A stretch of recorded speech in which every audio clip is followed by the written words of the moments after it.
Two brave voices on a glowing screen, sharing hope where the world's unseen. Echoes, laughter lights the day. Lucy's wisdom guides the way. With every word they break the chains, turning struggles into gains. Echo and Lucy, lifting hearts so high. Through the storm to the clear blue sky. On their YouTube chat, the healing's real. Every soul they touch begins to heal. Echo and Lucy, shining true, helping the world, helping you.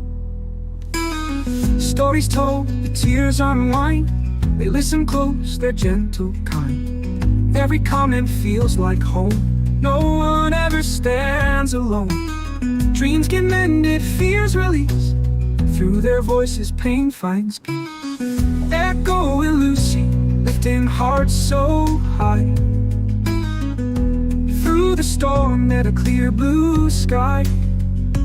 On their YouTube chat, the healing's real. Every soul they touch begins to heal. Echo and Lucy, shining true, helping the world, helping you. When the night feels heavy and the world feels cold, their words are fire, their stories gold.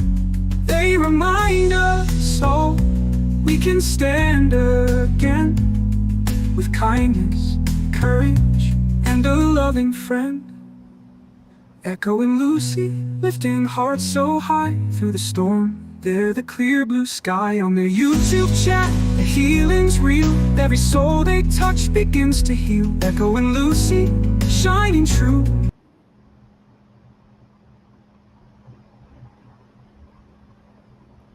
Well, that kind of abruptly ended. I need to go in there and put the fade on it so that the music kind of fades out instead of just You gotta but test it out. Test it out. yeah, Yeah. yeah.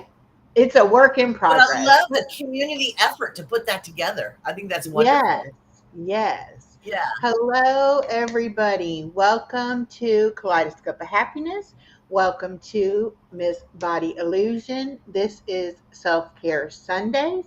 Hello, BJ and Tiff, and hello, Journey Mirror. Welcome, welcome. Um, we are going to talk today, of course, about self care things. Our topic is aromatherapy. However, I'm going to start off talking about something else for just a minute.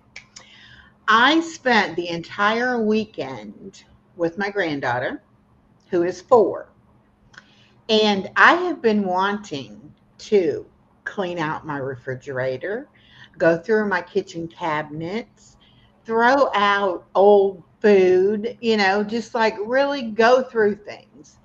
And I needed to do that with her toys, and I needed to do it in my bathroom.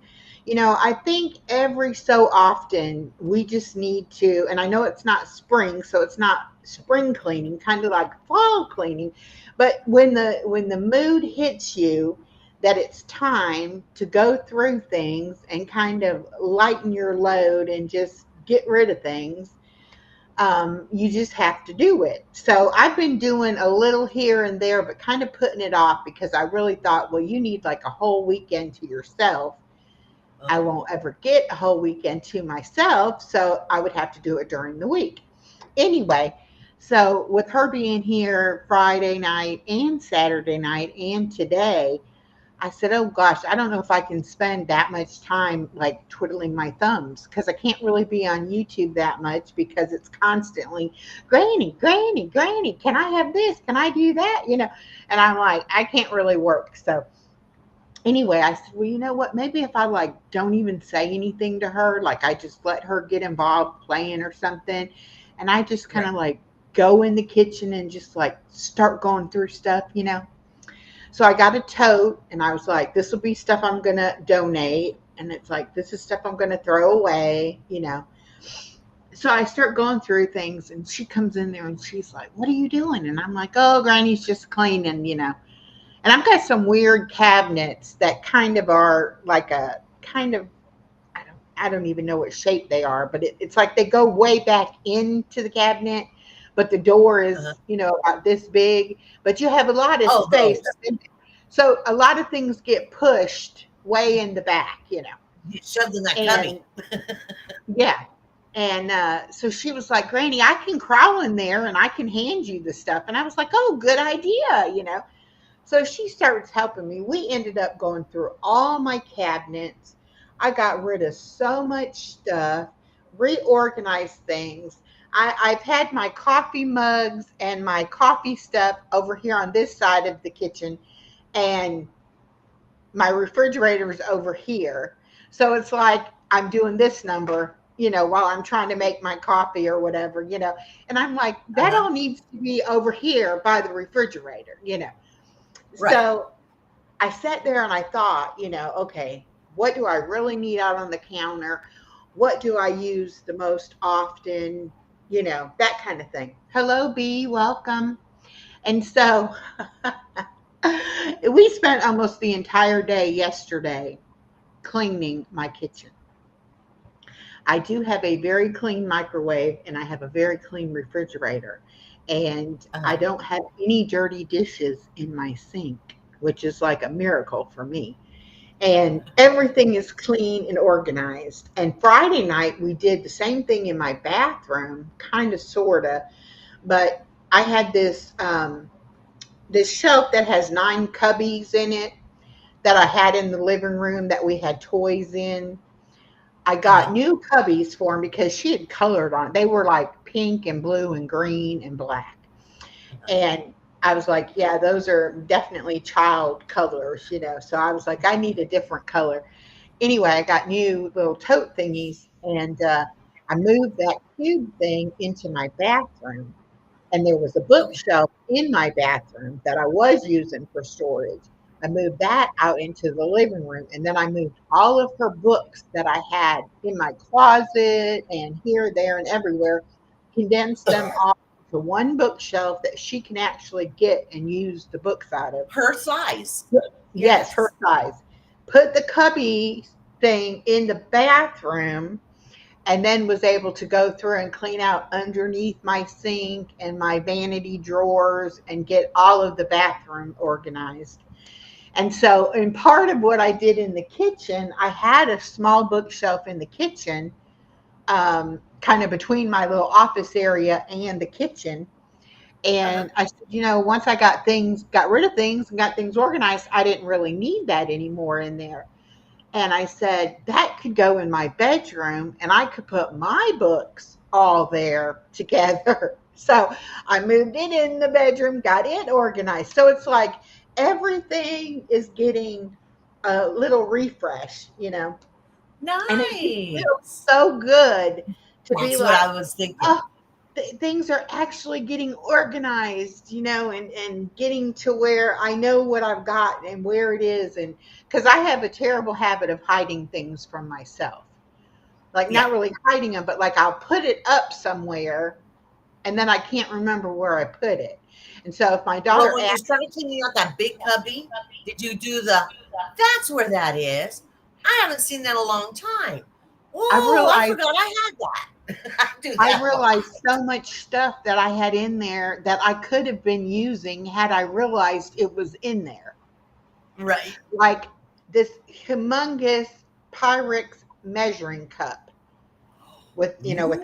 handle, a big old, doing all this bone broth, putting it through the mesh strainer thing that fit right on top of that, and I could do a whole bunch and then just pour it in the containers. I was like, because Nice. I also made chicken bone broth this weekend. Let me tell you, that stuff turned out so good. And it made so much more than the beef broth. And I only I bought 2 rotisserie chickens, whole chickens. Uh-huh. I took the meat off. I used the carcass and the bones and all. And then I bought a package of chicken feet. And I know that sounds gross, but My grandmother loved chicken feet. it's all connective tissue and collagen and cartilage, and so it worked perfect. Anyway, Uh-huh.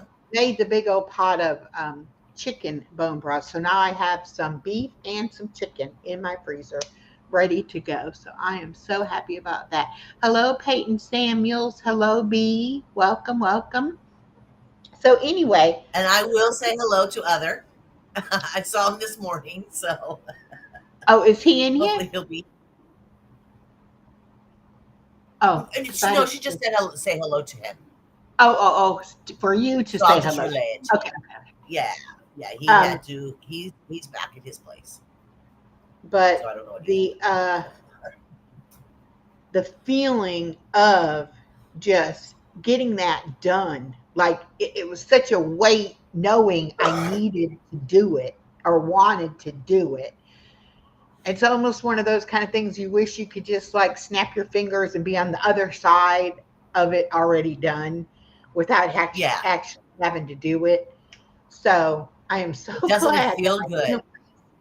my But it's so weekend. much work because, like you say, shuffle a shelf here, shuffle a shelf there, move this, move that, organize this, and And it's then like you can you want to find use anything? one cabinet, We'll and never then you're find like, anything. okay, but what do I do with all the stuff that's already in that cabinet? It's like you got to take that all out, move what you want in there. Then you got to find a home for that, which I guess that's what normal people do when they move into an apartment or a house. Like they organize things when they put them away. Not me. I just, I find a place to stick everything and hey, it's put Right. up. So maybe my kitchen will function better. Maybe that will lower my anxiety and my stress of being in my kitchen. And because I got rid of the bookshelf and I had this rack here, was over here on the side. And so Uh it huh. took up space going into my kitchen. Now this is open so I can see into my kitchen from here. And it just feels Ooh, like you this feel space the air is so much flowing. Yeah. bigger. Yes. So much, much, much better, much improvement. I'm so glad I did it. But I really thought this is going to be kind of a wasted weekend, but it wasn't. And my granddaughter was so good and so helpful. And when I would say, okay, Granny has to sit down now and take a break, she would get some books and come and sit with me and look at the books and let me rest. And so it was all really good. But I consider that self-care because it Yeah. was definitely bothering me that I needed to do it. My microwave, oh my goodness. It was not even sanitary to have food in there. And as Izzy said last Sunday, she thought something died in her refrigerator. I did not find anything dead in there, but there was a lot of things that had gotten spilled that I hadn't even realized. And so when I Yeah. pulled all the drawers and everything out, I was like, ew, this is really nasty. So I was like, okay, glad I didn't decide to do a before and after video because that would have been Right. embarrassing. It would have been like, It's no, it. y'all don't need to see. When I tell you it was nasty, it was nasty.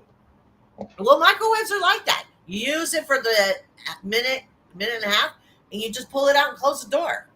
You Yeah. know And you don't that's ever look gone. in there It's gone. anymore. That's flat. Okay, I'll get to that splatter later. Hello, Ashley, Ashley. hi. Welcome. I have the little covers that you're supposed to put over your food, but Uh-huh. so many other Yeah, I have people do those. not use them. And that's usually when the splatter gets on there, and then I don't even know it. And then when you do realize it, you're like, "Oh, I'm gonna have to clean that." And then you don't, and then it just. Hi, Indigo Twin, welcome.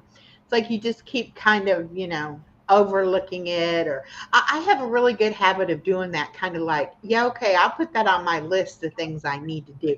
Hi, Izzy Pop. um and then it's Oh, like you easy. never We get to just that changed our list. song. Yeah, we just played the video. Should I play it again so she can see it? Sure, sure, sure. Since she's here. There we go. you see it? Here we go. Two brave voices on a glowing screen, sharing hope where the world's unseen. Echoes, laughter lights the day. Lucy's wisdom guides the way. With every word they break the chains, turning struggles into gains. Echo and Lucy.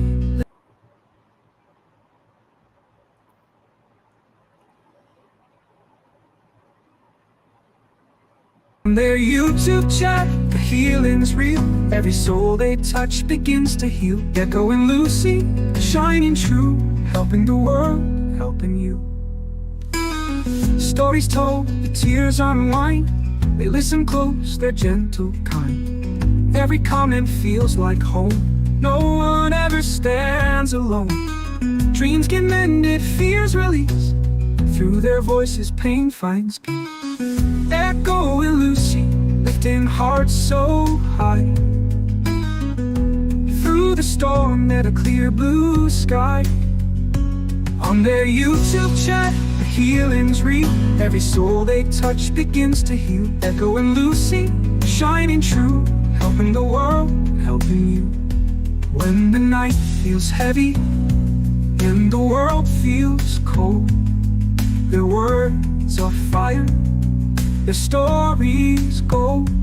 They remind us all we can stand again, with kindness, courage, and a loving friend. Echo and Lucy, lifting hearts so high. Through the storm, they're the clear blue sky. On their YouTube chat, the healing's real. Every soul they touch begins to heal. Echo and Lucy, shining true.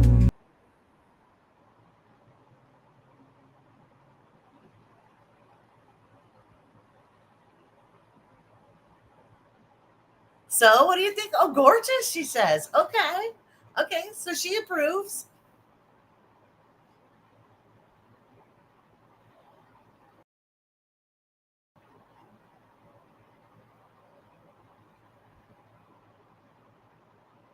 Is it me? I can't hear you. Okay. Oops. All right.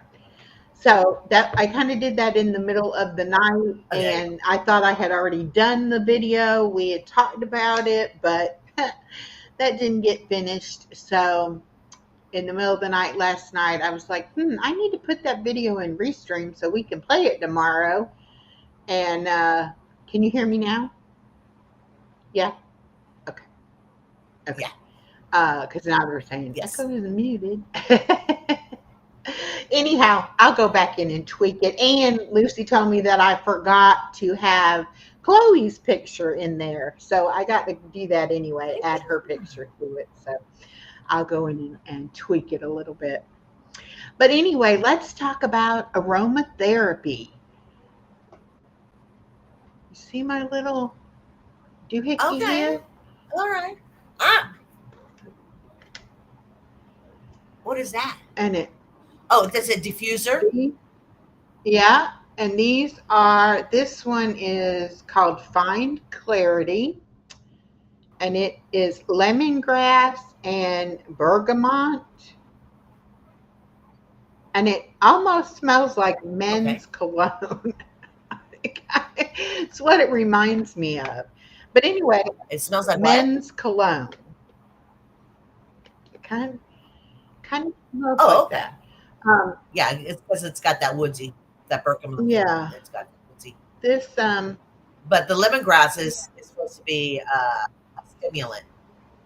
and this little diffuser I got from Ollie's on clearance or markdown or whatever for like $5.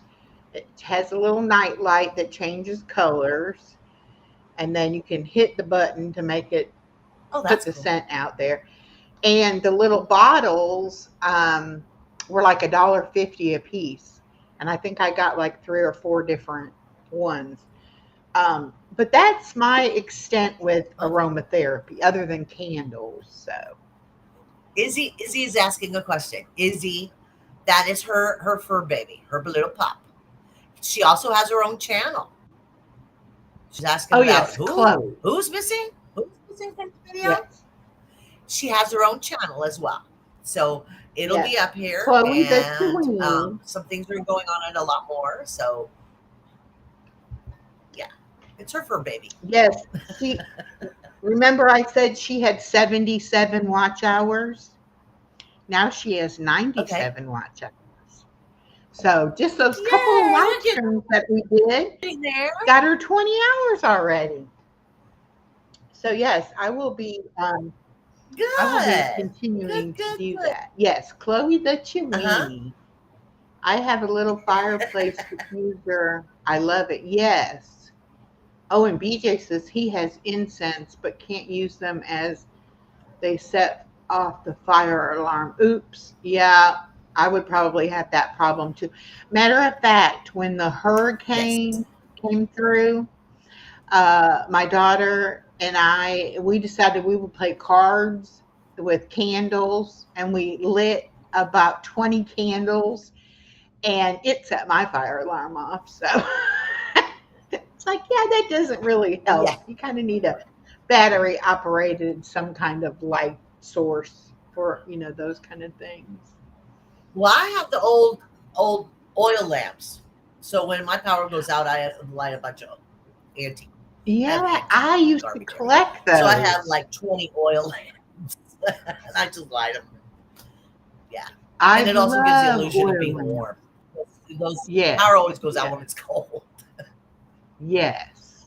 And I had a whole bunch of them, and I guess some over the years of moving and stuff, I think some got broken, and then I kind of stopped collecting them. But I was really into kind of like the vintage kind of stuff, like old farmhouse kind of thing, and all. So I like that kind of stuff. All right, Izzy, thank you. Thank you very much. Hey, Tasty Oh, tasty Peanut, peanut. how are you? Peanut here. Yeah. Yeah, yeah. So I've got a bunch of those. But most of them I have are from my grandmother's, my great aunts, and stuff like that. Yeah. So it's just passed down. Yeah, Yeah, and if I yeah. ever I ended go up like getting all those things for the rest of my family. if I ever go to like an estate sale or something and see any, I'm gonna pick some up because I think that would be the thing to have. Thank goodness we have a LED Yeah, strobe type of fire alarm here that's hooked into the building's fire system. I wouldn't be able to hear it. That's true, BJ. That's true. yeah. Oh, Izzy came over to my side. She said she's putting in the watch time on both of us. Thank you. Thank you. Thank She's so you. She sweet. said we're in stereo. Yeah. Yeah, I thought you were going to eat, honey. Oh, she's in stereo Yeah.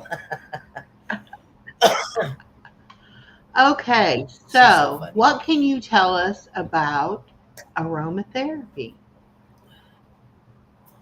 Well, there's a lot of things. It's like with that homemade facials. I can go all different directions. Um, Videos on um, one kind of uh, essential oil, which is the um, basically what you're using is the infusion.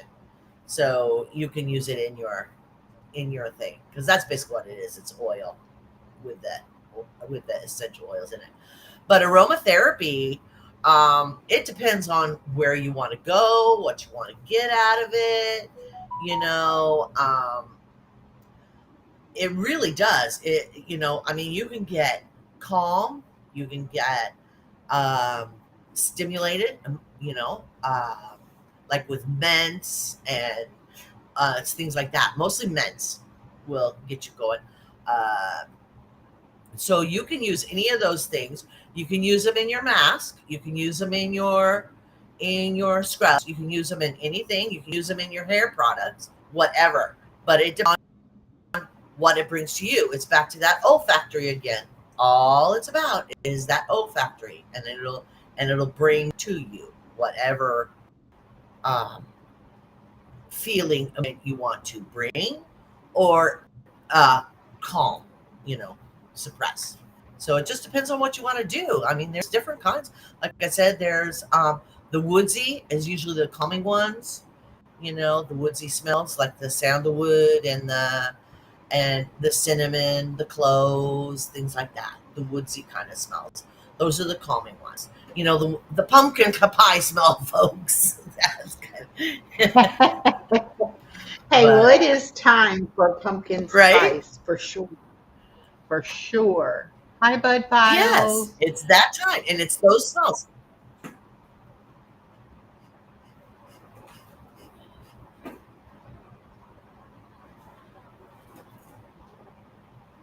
I was just looking, they're having a chat about watch time. Okay. Um, so when you say we can put them in anything like that, we're making a facial mask or hair, whatever, it's an actual Uh huh. oil, the essential oils, and we don't have to put them in another oil, or do we have to mix them with something else? Use well. To be honest with you, if you buy pure essential oil, when it says pure essential oil, and it's going to be pure, that little jug you just showed me is going to be about $30 to $40. Wow. Okay. Yeah. So what you have there is already blended with Yeah. carrier oils. It's already blended with, and maybe olive oil or coconut oil. So it's already blended. It's already uh, diluted. So it won't Okay. be that bad on your skin. Okay. A direct um, essential oil, pure essential oil, is really, really, really strong. Really strong. Do not, folks, do not use that directly on your skin. Do not inhale it. Do not use it directly if it's pure, you know. But like I said, a little 1.5 ounce. I don't know how everybody else measures. 1.5 ounce is going to cost you $30 to $40. Rose pure essential oil, it probably costs you about $150. Wow. Yeah, it's the most expensive one. Is rose, Wow. Uh, just like Mother's Day. yeah. Okay. So, um, let's see what these notes say. It Yeah, I like fall says scents too, Tiff. um, physical benefits. You can use it for pain relief. It says essential oils like lavender, eucalyptus, and peppermint are known for their analgesic properties. They can help relieve headaches, muscle pain, and joint pain when applied topically or inhaled. Now, I knew a woman that was with child, and she was going through the morning sickness. And she would take peppermint oil and carry it with her and smell it, and it would calm her morning sickness so she could start her day. So she carried it with Wow. her all day long for the first 4 months. She carried, and every once in a while she go, and she, So peppermint oil does work for that. Uh, Eucalyptus is really good for things like that. Wintergreen, as you said, is really good for aches and pains. Um, Witch hazel is good for aches and pains as well as sterilizing things. So, which is Um, also a very One of intense. the people that I Yes. follow that had the bariatric surgery, she smells alcohol wipes for her nausea. Okay. Like when she feels nauseated, she'll just smell the alcohol wipe, and she says it takes the nausea feeling away. I don't know. I was so lucky with mine because I never was nauseous at all. So I know a lot of people that have any kind of bariatric surgery, they have a lot of nausea and vomiting and things like that. And I was really blessed not to have any of that. So I Yeah. didn't have to worry about that. Yeah. All right. And it says improved sleep. Lavender and chamomile oils are particularly effective in inducing relaxation and improving sleep quality. Aromatherapy can aid those struggling with insomnia by calming the nervous system. Oh, that's an idea. Yeah, Yeah. yeah. You're going to hear a lot about lavender. You're going to hear a lot of it. It's very popular. I'm not a Mhm. lavender person. I'm just not a lavender person. But See, yeah, and lavender is supposed to be I very don't know what calming. A scent lot I of would people swear by like. it. You know, I'm sorry. I would have to try them to know. Let's see, enhanced immune function. Some essential oils, such as tea tree and eucalyptus, have antimicrobial properties. They can help boost the immune system, making the body more resilient against infections. Okay. Yeah, when I have a scrape or a scratch on my arm or something like that, or even something, I have tea tree oil. I always have tea tree oil. I love the smell. It's very calming to me, and I'll Oh, smear it on me. I use it constantly. hmm. I love All it. right. And mental and emotional Yeah, benefits, but stress again, reduction. ylang ylang is a very common smell, and it's calming smell. Excuse me, it's a very common ylang ylang.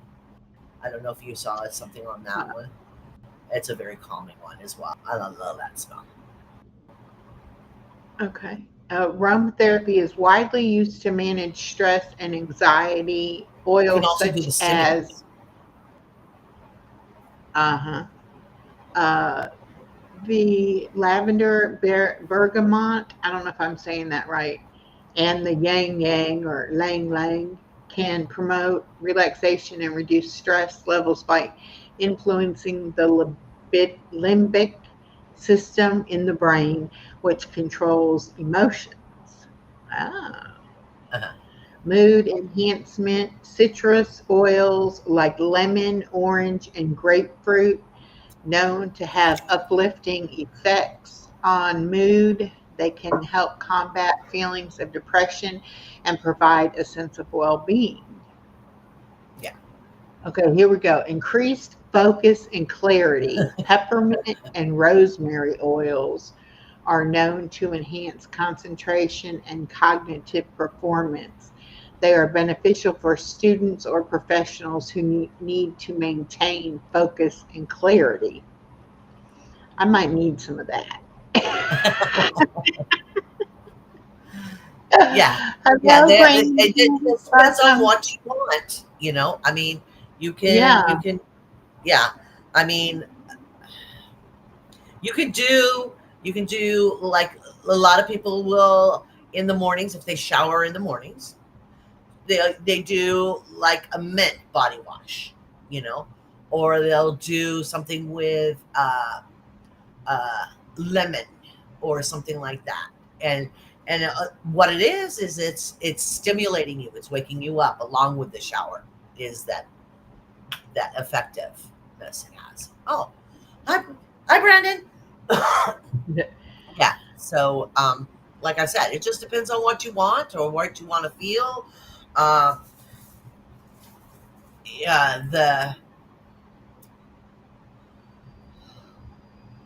the rosemary is a very popular one, and you had mentioned that the rosemary is a very popular one. Um, it's a nice stimulant. I like rosemary. I always keep it growing. Don't you have a rosemary plant? Did you put one in? It died. I planted rosemary, but it died. Oh, okay. None of my herbs did very good. I don't know. I had tomatoes coming out everywhere, and I couldn't get the herbs to do much of anything. I really think it's the heat and the humidity here. I just don't think they liked it. Yeah. So, Herbs are harder to grow than they say. I can't yeah, grow them. I can I, grow rosemary because it's just like a stick of bush. yeah. I wonder if that's why when you get like an expensive body wash or even body lotion that has a really good scent to it, it's like the higher end stuff probably has more essential oil in it Mm. that makes it so much more fragrant. My Yeah. sister. Well, like if you go in for a facial, anybody that's been in for a facial rooms have a smell. They just have this one smell. And you know it as soon as you walk in the door, you know it's a facial room. You know that smell when you walk in there is ylang-a-lang. They use it all the time. And like I said, it's just a calming. It's weird sounding name, but it's just a calming. So they use it all the time. But that's the smell. That's the smell. So it does different things do, like I said, like the high-end body washes, the high-end hair shampoos, things like that. Uh, oh my gosh, the conditioner. I was going to say cream rinse. I was going to show my age. Hi, Anfield Road. Welcome. Oh, don't say that. Don't say that. That's the reason I paused. I went, no, not cream rinse. Well, my sister, she likes nice things. And she sent me one Okay. year for my birthday this body, uh, like shower gel stuff. And it Uh-huh. had the most amazing scent. I'd never smelled anything like it before. And I loved it. It made the best lather and it was wonderful. And so I was like, when I was almost finished with it, I thought, well, let me look it up and maybe I'll, buy me some more because I really liked it. $75 for this itty bitty bottle. I was like, yeah, leave it to my sister to give me something like that. But I don't even know, I Yeah. don't even remember. I don't think I was reading labels back then to even really know what, was even in it or anything. But it had to have something because it was just wonderful. I mean, it was so good. You could smell it on yourself, long after your shower was done. You would, Yeah, but it didn't no, overwhelm it you, wasn't. It was like right? just very pleasant, Yeah. but it was like you would be like, "Oh, that smells good." Let me smell Yeah, myself. let me see how that's smelling. Yeah, but it was to me that was a little extravagant for my taste, but I like Suave and stuff. The cheaper the better, Yeah. right? Yeah. All right. For skin Yeah. health, it says essential oils like tea tree and rose hips can improve skin conditions such as acne, eczema, and aging. They are often included in skincare products due to their healing and rejuvenating properties. And for hair care, it says oils like rosemary and lavender can promote healthy hair by moisturizing the scalp and stimulating hair growth. They can also help with dandruff and other scalp issues. Uh-huh. And I think you mentioned last time about the dandruff shampoo that if you use dandruff shampoo, it'll make you have more dandruff or keep the dandruff. Well, It won't yeah, actually, well, you can use unscented shampoo that you like, and you can put the essential oils in there to have the properties that you want for um, scalp healing. We'll put it that way, scalp healing. So you can put whatever you want, just get unscented shampoo or whatever, even like I said, the conditioner, you can get unscented and put in whatever you want. You can make it your own, just like the homemade facials. You can make it your own. yeah. Hmm. Hi, Shelley Travels. And you can have Welcome. even a shampoo for the morning and a shampoo for the evening. So you can have the the lemons and the stimulants in the morning, and then have the calming ones with the lang lang and woodsy smells in the evening one. I mean, you could. Yeah, When it comes to aromatherapy, it's an open book. It really is. I mean, people say, well, this does this and this does this. Yeah, but it does other things too, depending on how you blend it right. together. And that would be my luck. I would put a calming and a stimulant together, and my body would be going, what are we doing? Find what smells good. Find what smells good too. Yeah. Does it make you feel calm? Does it calm your brain? You know? Yes. All right. And it says for Yeah. holistic health benefits, balancing energy levels, aromatherapy can help balance energy levels by invigorating or calming the mind and body as needed. For instance, peppermint oil can energize, while lavender oil can soothe and calm. And you can use it to support meditation practices. Essential oil like frankincense and sandalwood can deepen meditation by helping to create a tranquil and focused atmosphere. Hmm. I love me some sandalwood, but I think that's the old hippie in me. I was going to say No, do patchouli oil. I'm not crazy about patchouli oil. the only sandalwood I think I've ever smelled is in incense. Yeah, Yeah, yeah, it's really popular. It's another popular yeah. one, but that's considered a woodsy smell, so it's a calming. Well, the power of scent is, so strong. Well, We could, yeah, the olfactory is a strong thing. It really is. It's right there, yeah, and it's really strong. I mean, if you want to talk about that, it's like I'll go into a grocery store or a drugstore or something like that, and this lady will pass me by, and all of a sudden I'm smelling this, and it's called, uh, maybe some of you old timers remember this, emerald. My grandmother wore that smell, and as soon as it hits me in the face, her memory comes back to me. Now she's been gone close to 30 years, oh, but that smell and she's just right back with me.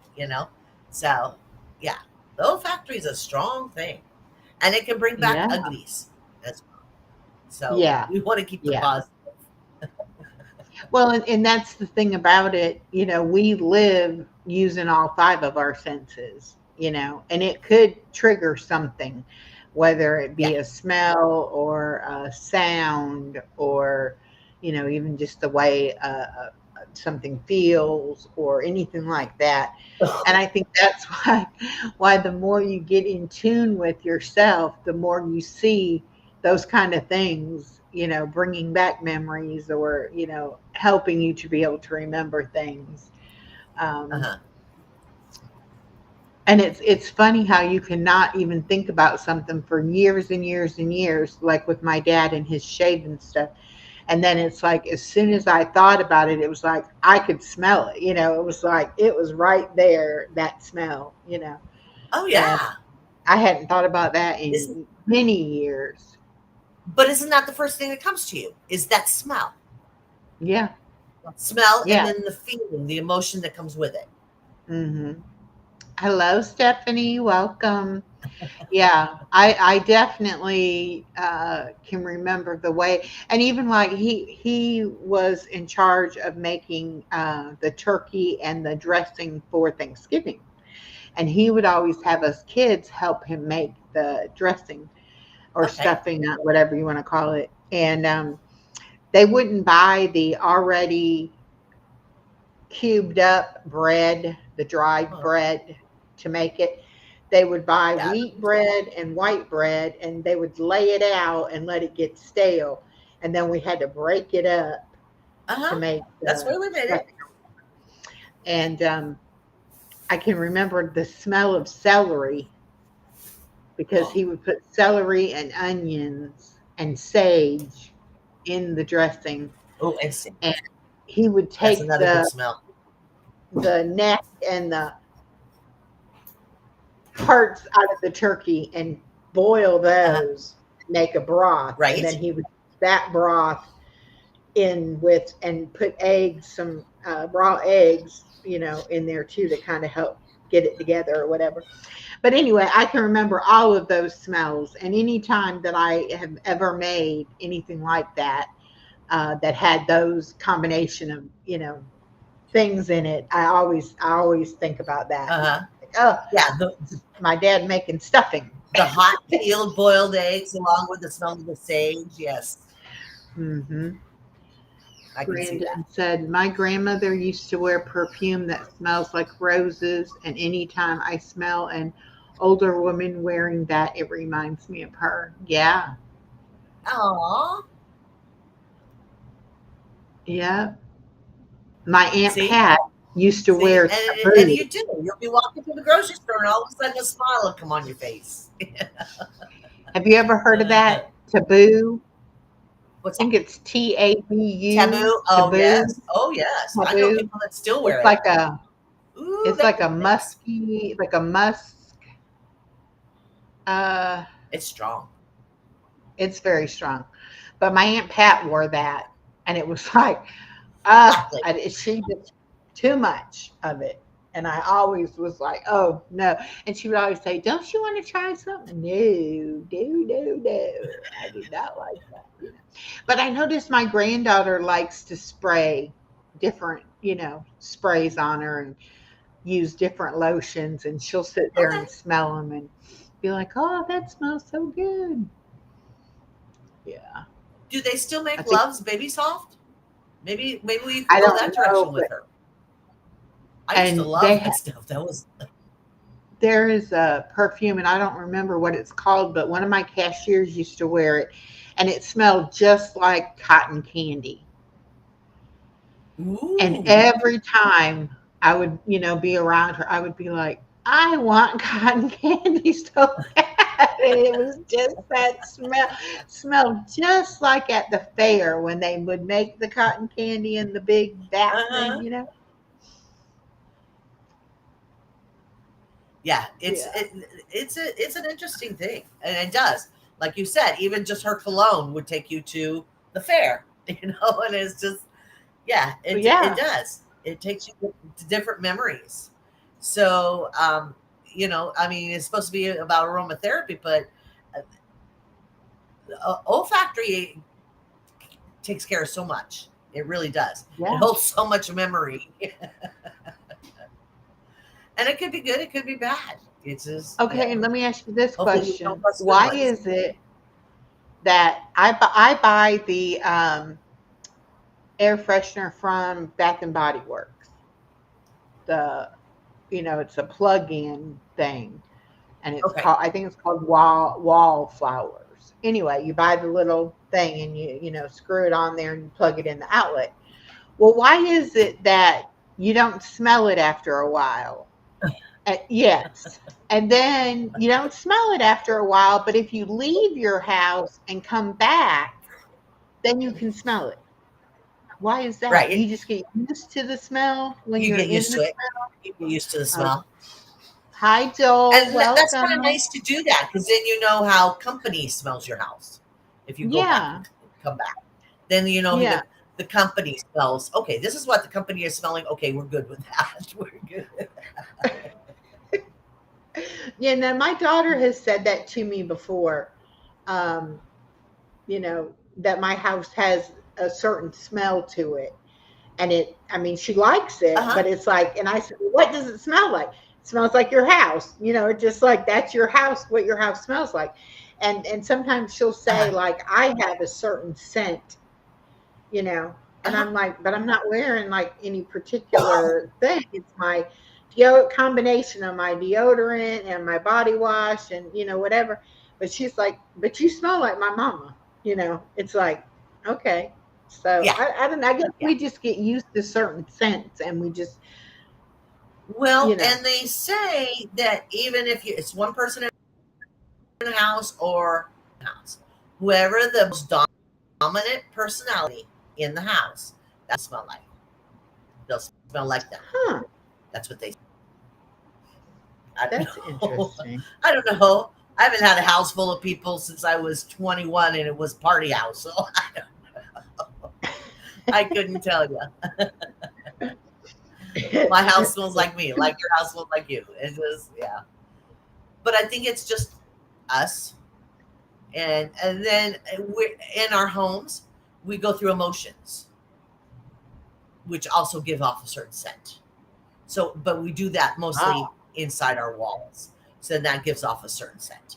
So that it permeates the walls as well, if that makes sense. I don't want to go too far on a tangent. and it is funny because I have definitely been in other people's homes and been like, what is that smell? Like you smell, it's not necessarily something bad, but just, you smell a smell and you're like, can't place it. You're not sure what it is, but it obviously is a combination of you go nose blind to your familiar scents. I think, yeah, that's Yeah, exactly you what are. it is. Can't, you just Yeah. can't smell it anymore after a while. Let's see here. And Oops. if you can smell yourself, you probably need a shower.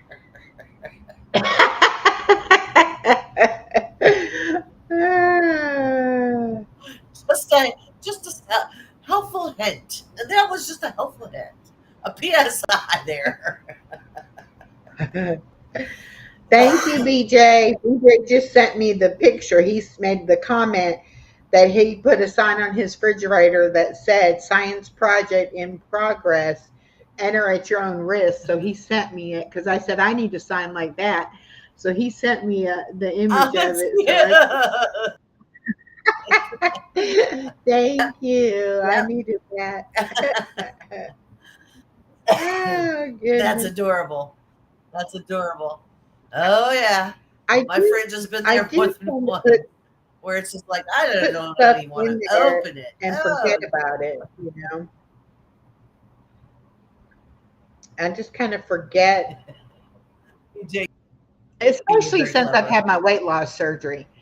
You know, I don't eat that much at one time, so I do have a lot of little containers with just a little bit left in them, and then sometimes I forget they're even in there, and then when I do clean it out, it's like, oh yeah, when was that?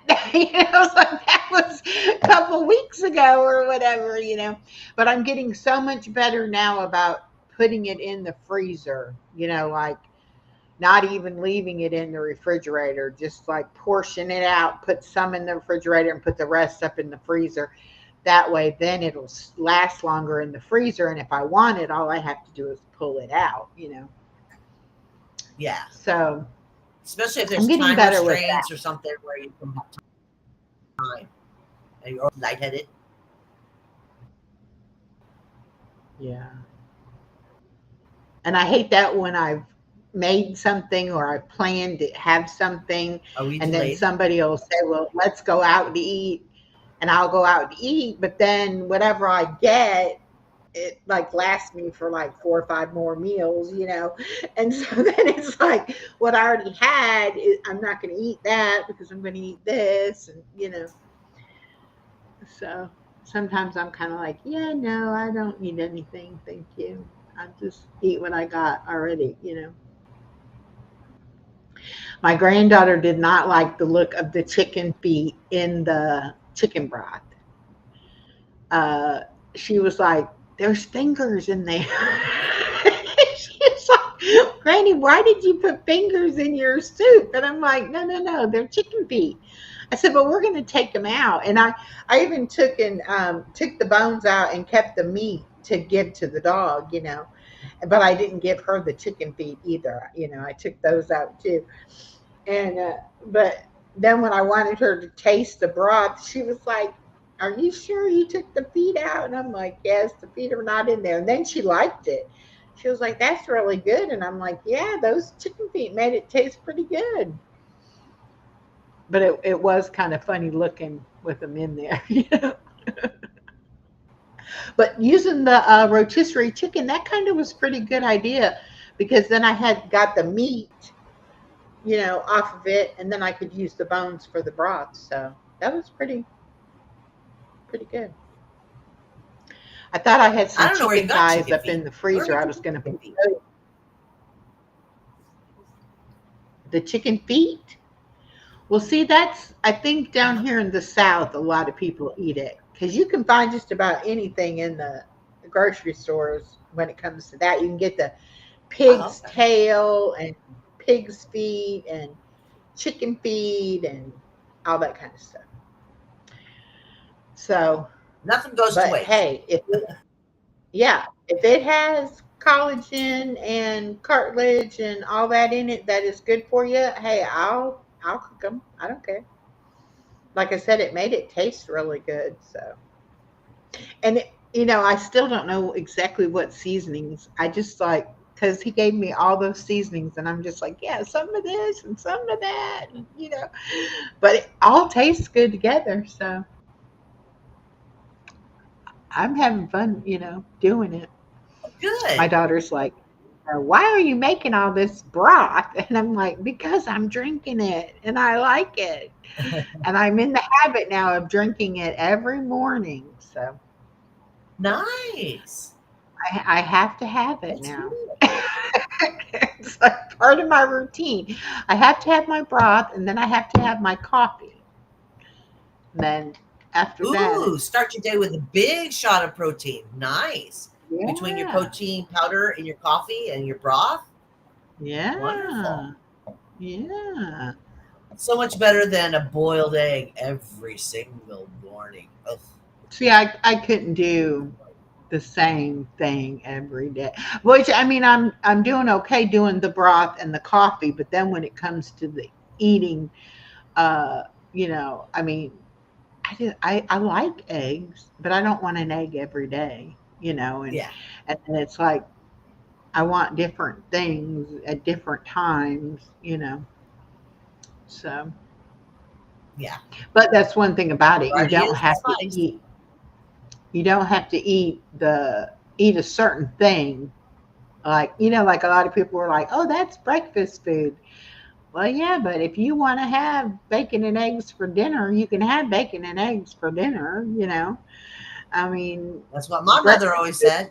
food, dinner food. I mean, it's, whatever kind of food you want to have, whenever you want to have it, just eat it. Spaghetti for Um, breakfast. Yay!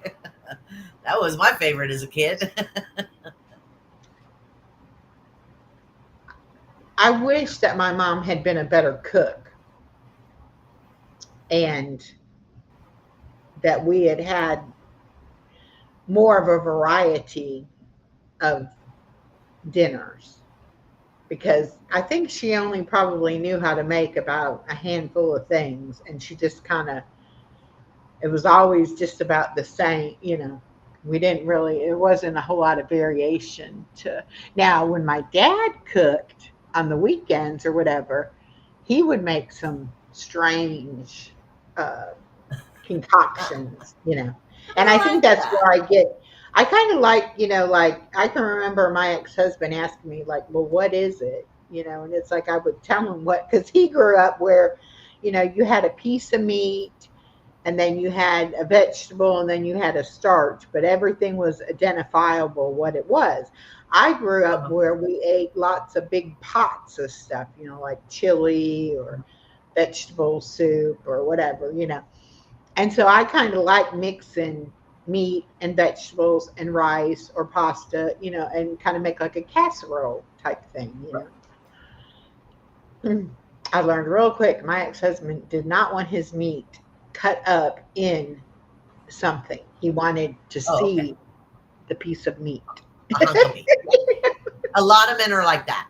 A lot of men are Like, like needs to be identifiable piece of meat, uh-huh. not in something else. But But my mother was a very adventurous cook. Um, she was raised by Arkies, so we did chicken and dumplings and things like that, and beans and ham hocks and cornbread, and that's the way my grandmother cooked. And mhm. then my mother started cooking, and she ended up cooking Italian meals, Japanese meals, Korean meals, Hawaiian. Oh, She, wow. yeah, she just got really adventurous when it comes to. But that's her friends. That was her circle. she had all these different varieties of people that would come and bring her ideas of cooking. So, yeah. So I Hi, got, Life Wanda. Welcome. Yeah, I mean, that's like what it is. If you had a mom or a grandparent or an aunt or, you know, anybody like that around you that cooked and cooked different things, you would learn how to cook different things from them. But like, I really didn't have anybody, yeah. um, Well, and she worked full like time. I don't know how she had found time to do all these things, but my mother was quite busy. She was a busy beaver. that. But that would be really fun to try different how to cook different things, different types of food and all. I'm just like such a chicken when it comes to I can cook for myself, no problem. But if somebody else is going to eat it, then I'm like, I have no confidence in it. It's like, yeah. Uh, But I'm a mixture cook. I don't cook. Um, I don't cook by recipes because my mother never, she just kind of she still cooked darkieware, which threw things together and it made yeah. something. She did that even with different and that ethnicities. I can't say the word. Anyway, so I cook that way, and like people would come up to me and say, they would open the pot and they'd go, "Well, what is it? What do you make it?" And I'm like, "It doesn't have a name." I had a chicken and I had some oregano and I had some, and I put it in a pot and it doesn't have a name. But that's the way I cook. Like Seventh, he's a wonderful cook, but he cooks everything by recipe. Other Restraint cooks everything by recipe. I can't do that. And The it's few maybe because of times. her that I've got adventurous about spices and stuff. Anyway, Hello, Lisa Wright. Welcome. I The think we got BJ hungry. He had to go get a sandwich. Yeah, the few times I've tried to make something by a recipe, I have forgotten an ingredient. And I know they say get everything out, measure everything ahead of time, and but for some reason I would like forget something. And then when it was almost finished cooking, I would be like, what is that? Like, Yeah, what is that? Why is this still here and didn't get put in there? And I don't like recipes where you have to go and buy a bunch of stuff that you probably are never going to use on anything else. But for that particular recipe, you have to do it. And I love a recipe that says if you don't like a certain thing, you can omit it. But if you've never made it before and you don't know how it's supposed to look or how it's supposed to taste, you start omitting things, then, you know. yeah. So, You don't know how but it's supposed to taste to begin with, so how you know if you want it, omit it unless you make it the first time at least. yeah. Yeah, And hi, Deidre Gore. I always think that, I only will make a recipe if it has a picture in the cookbook because I want to see what theirs look like to see how mine's supposed to look. And I wish there was a way that, you could taste what it's supposed to taste like so right. you'll know, did I get close to it, or whatever. But I think a good cook can take any kind of ingredients and put it together and make it taste good. Yeah, And I don't know like flavor combinations and all of that, to be able to like be confident and say, oh yeah, I could throw that together and make something. But I have a ton of recipe books, cookbooks. I love cookbooks. I love to buy them. I love to read them. I just don't cook well from them. right. Now, story about somebody that cooks well. This isn't a story, and I was told this all my life. Now, my grandfather goes to meet my grandmother. This is before they were married, and he goes up there, and he goes up. They were living in the hills of Arkansas, and he goes up there, And he says, now Ms. Presnell tells me, that's her mother, Ms. Presnell tells me, go down there and catch me a possum so we can have something to eat. So he goes down there and he gets a stick and he finds a hollow log and he pokes in there and he gets him a possum. So he's come back with a possum hanging on the stick. She takes that possum. She goes, ooh, that's a good possum. She puts it away. A possum. Let's start with that. But anyway, she comes back, hours later and got possum and dumplings. And he still, to the day he passed away. Now he was 20 when this happened, and he passed away when he was in his 80s. Till the day he passed away, he goes, now that was some good eating. She could cook. That was the best possum and dumplings I ever had. See, I don't think I could even eat it. But it doesn't matter. If you're a good cook, you're a good cook. Yeah. That's true. Possum was always greasy. She did that good. Yeah, I would have a problem. I know that there are a lot of different countries where people eat a lot of different things, but like my mom would, fry chicken, and they would buy a rabbit cut up and she'd fry a rabbit for my dad. Uh-huh. I couldn't even eat the chicken because I was so afraid I was going to get rabbit instead of the chicken, even though it looked like chicken. I was like, no, not for me. I'm a little chicken when it comes to that. But this is back, at the turn of the 20th century. This was in 1922, about when this happened. Well, a lot of people eat like raccoons and of course, possums and squirrels and just all kinds of different. My grandparents used to do frog gigging. If anybody knows what that is, they would just go gig the frogs, and my grandmother had a hot skillet going, and she'd just pants them and throw them. And that's a delicacy. You go to a French restaurant, and it's a big thing. Yeah, a recipe for squirrel. See, Deandre Gore. My gran has a cookbook that has a recipe for squirrel.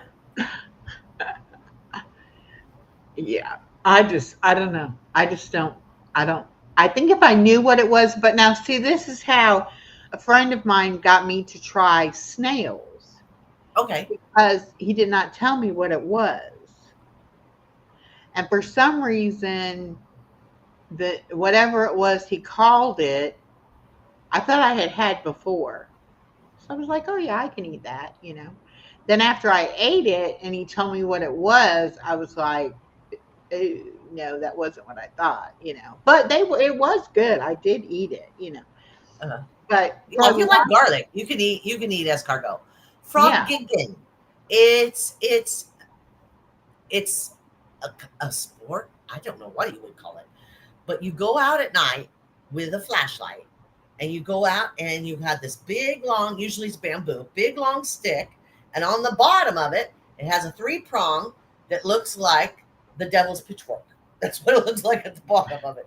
And you go out with a flashlight, and you go to the waterbed, the edges of the water, and you gig the frogs. You stab the frogs, and you throw them in this big satchel, and then you take them back to the wherever, and they cut the legs off, and then they call them depantsing them. They take a pair of pliers and they skin their legs, and then they batter them and fry them. Now, is everybody's stomach turned now? But that's what I was talking about. That's the reason I just said frog gigging and left it at that. Oh, wow. Tiff said, my son-in-law hunts and we eat it. He sneaks it into food. We ate dove last week. Okay. And Deandre Gore said pigeon is still quite popular on this side of the pond in fancy restaurants. Now, I've heard of pigeon. Yeah. Oh, okay. Yeah, she's in Ireland now, but she's from Africa. Oh, wow. Okay. And then I always remember turducken, where they put a Yeah, chicken inside of a duck, inside of a turkey, and cook it. Yeah, no, not for me. yeah. Even though First of I all, would it's too think much each work. of I'm not those doing that much separate. work. Yeah. I got better things to do with my life than to do But all that work. if you've ever been really hungry, Oh yeah, I think you could eat things that you normally would say, yeah, no, I don't think I would eat that. But I think if you're really hungry, you would eat just about anything. oh But yeah. I've been to Mardi Gras where I've eaten snake and alligator and stuff like that. But that was not for a meal. That was to say I did it, so I don't ever have to do it again. yeah.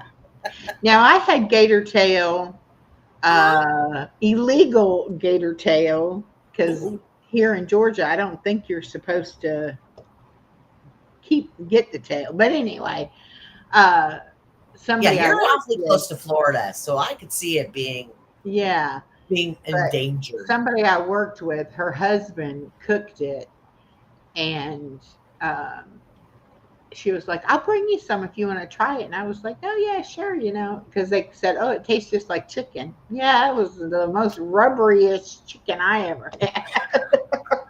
It all tastes like chicken. Everybody always says it Says doesn't that, matter what yeah. it is. It doesn't matter what it is. It all tastes like chicken. BJ says he's eating kangaroo meat, and it was good. Okay, I can see that. I don't think we have any Aussies in here. We could ask them, or Kiwis. That's from New Zealand. I don't think we have anybody in here today. Well, as usual, our conversation has went.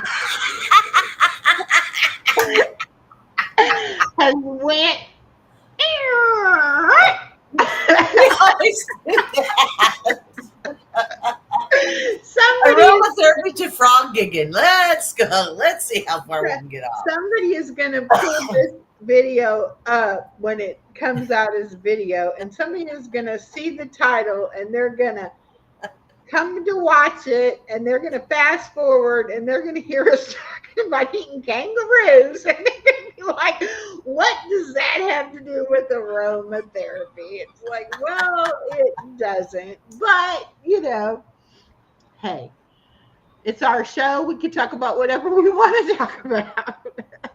Ostrich. I've eaten crocodile, Ooh, and it was very boring. Ostrich, it was great though. I have got to come I don't visit think you, it was Deandre. I have got to come visit you. ostrich. I now I've never had it, but sometimes you'll see like an ostrich egg or a turkey egg or something like that, And there's some other Duck kind of eggs. egg that they'll I think it have. is. Maybe it is ostrich. Emu is emu lay an egg? Wait, I don't know. Lemongrass Lemongrass kangaroo. kangaroo. There we go, honey. I bet it smells good while it's cooking, but You're right. eat it. Yeah, I always picture kangaroos because of the cartoons. I always picture them in their back tail, having the Mm, fights in the cartoons. yeah. That's the way I always picture kangaroo. Lemongrass I kangaroo. read my granddaughter, the book this weekend called The Saggy Baggy Elephant. Oh, that's cute. That's a cute name. Yeah, and it's one of those little golden books, and it's about a baby elephant, but he doesn't know that he's an elephant because he's lost in the jungle, and he doesn't know that he's an elephant, and he doesn't realize that his skin is supposed to be saggy and baggy, and he keeps trying to pull his pants up, and then when he lets go, of course, it goes right back down. Oh, yeah, I can So identify. I can identify. Then he meets a herd of elephants, and then he realizes that he is exactly what he's supposed to be, an elephant. But anyway, it was a very cute little story. It was the book I love fair it. at her school. So when I went Friday and had lunch with her, we went to the book fair, and I bought her about 5 or 6 different books. And then she likes those No David books. And I had got one from our library here. And then my daughter checked out 2 of them from the school library. And Uh-huh. then all the books that I already have. And so this whole weekend, I mean, it was like, read me this book, read me this book. So I can just about recite those No David books word for word because I had to read them so many times.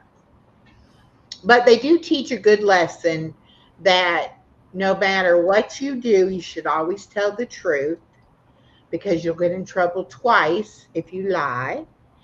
And no matter how bad you are, your mom and dad will still love you.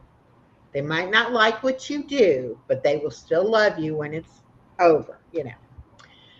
And I would tell Anna East, I said, I'm going to write a book called No Anna East because you do things like poor day. And she's getting in that stage right now that I can just flat tell her no and she'll do it anyway. Ooh, she's testing the boundaries. And then and I'll be like, didn't I'm pretty sure I said no, but I just want to. Well, I don't care what you want. We're not doing that. But she's quick and she'll grab, I'll say, no, you don't need that. And she'll grab it and be like, I'm like, oh no, what happened to Granny said no and no, that was it. Now it's like Granny says no and it's like, well, but I want to, so I'm going to anyway. Yep. Yep. Showing her independence. I'm like, And then, oh my goodness, she has learned so many things at school. I mean, it's just like somebody turned a switch on. And now she's constantly doing little dances and singing little songs and, just, Nice. I'm glad she's taking it all in yeah, she and bringing it is. home to share. So it means she's enjoying it. That's Yeah, wonderful. yeah, she's having a ball. She's having an Good. absolute ball. But now, when I was there Friday with her, she is afraid of those teachers and those other kids. And she is like a little soldier. Like she don't open her mouth. She don't. I mean, she just does exactly what they say. So we go. They had the gym set up with decorated with tables and stuff, and we went through the lunch line and got the tray, and then we went over to the gym part, and the kids got to go over there if they had a parent or grandparent there. And so Uh-huh. we get over there and we're sitting there and she's eating and she's like still quiet. And I'm like, Anais, you can talk to Granny. It's okay. And she's like, oh no, when you eat, you do not talk. And I'm like, oh, okay. But it's like she's like brainwashed now. Like, you follow the rules, you do exactly. And when we went to the Wow. line, they give them their tray for the pre-K kids already fixed with everything on it. The older kids go through and they can say, I want that, or I want that, or I don't want that, or whatever. And so the teacher said everything she needed was on that tray. So we got the tray and we left. And we're sitting there, and here comes one of the cafeteria ladies, and she's got this little cup of pineapples. And she's like, she didn't get her fruit. And I was like, hey, they said we had everything we needed. Right. She's like, no, no, no. She was supposed to get a cup of fruit. I'm like, okay, sorry. It's like, first time here. I don't know any of these rules. I don't know what we're supposed to Right. do or whatever. But it was funny to me, like, oh, the one lady is telling me, nope, that's it. Go. You got everything you need. And then the other lady's like, but you didn't get your fruit. I'm like, okay. But my granddaughter actually ate some of the food. I was really surprised because every day that I've asked her, what did you have for lunch? She'll say, I had some stuff. Like she doesn't Okay. know. what it is. It's not anything Right. recognizable that she knows what it's called. But They had everybody else is eating it, so it's got to be okay. yeah, they had stewed tomatoes and okra They're and giving rice. babies that? Yeah, stewed tomatoes and Okay. okra, rice, lima beans, and then I think it was like a pork roast, like uh, almost like shredded up pork with brown gravy on it. Okay. Different, but she tried everything and she ate one of the tomato pieces of tomato, but she was like, "Yeah, I don't like that other green stuff." And I was like, "Yeah, I don't like okra like that either. I like fried okra, but I don't like Okay. stewed okra." Yeah. But she ate the lima beans. She Still was would have like, the yeah. slime. She likes green beans, so I guess she likes the lima beans too. Isn't that But she interesting? likes My meat. my my school would never even dream of feeding us that. It would be flung across the room or something. Yeah, but she definitely likes her meat. If you give her, you know, like roast or steak or hamburger or chicken or whatever, she likes to eat meat. And she's definitely a meat eater. She'll eat the meat. She likes her Oh, vegetables too, but she likes the meat too. So, good. Good, good, good. which is good for me because I always have meat. Some kind Yeah. of meat cooked. So it's like, okay, you want some meat? Good, here you go. And I've got her to where she'll eat soup now too, because I do eat soup. Oh, So she'll eat, soup yeah. but That's a special she's skill of cooking a right kind of broth. It yeah. really is. Yeah. She's kind of bad about saying she wants something and then after you fix it for her, I don't really want that. I want something else, or whatever. Uh oh. So I said this weekend, I told her, I said, we're going to stop doing this. You know, it's not more Granny's going to cook you something, constantly. We're going to have something for breakfast, something for lunch, something for dinner. And I'll try to make it something that you like. But if you don't want to eat it, you know, that's it. Uh-huh. You're not going to have anything to eat. All right, Lisa, have a great day. Wedding. A wedding to attend. Oh, fun. Yes. So you get all Fun. dressed up and all Yeah, that I fun. love weddings. All that joy in So, the day. um, but yeah, I was like, okay, and then as soon as I would fix something and we'd sit down to eat, and then she'd say, "Can I eat something?" That's what we're eating. I just fixed Yeah. it. That's what it is. I just want something else. I'd be like what? I don't know. Something in the cabinet. I'm like, and she was looking at all the canned food when we were cleaning out the cabinets. And I was like, she's gonna have me opening all these cans of food up because she's gonna be like, I want some of that. Like, no, we're I not like doing anything but tuna and pork. Yeah, they both have very strong flavors. Tuna and pork. They both have very strong flavors. Now you'll eat other fish.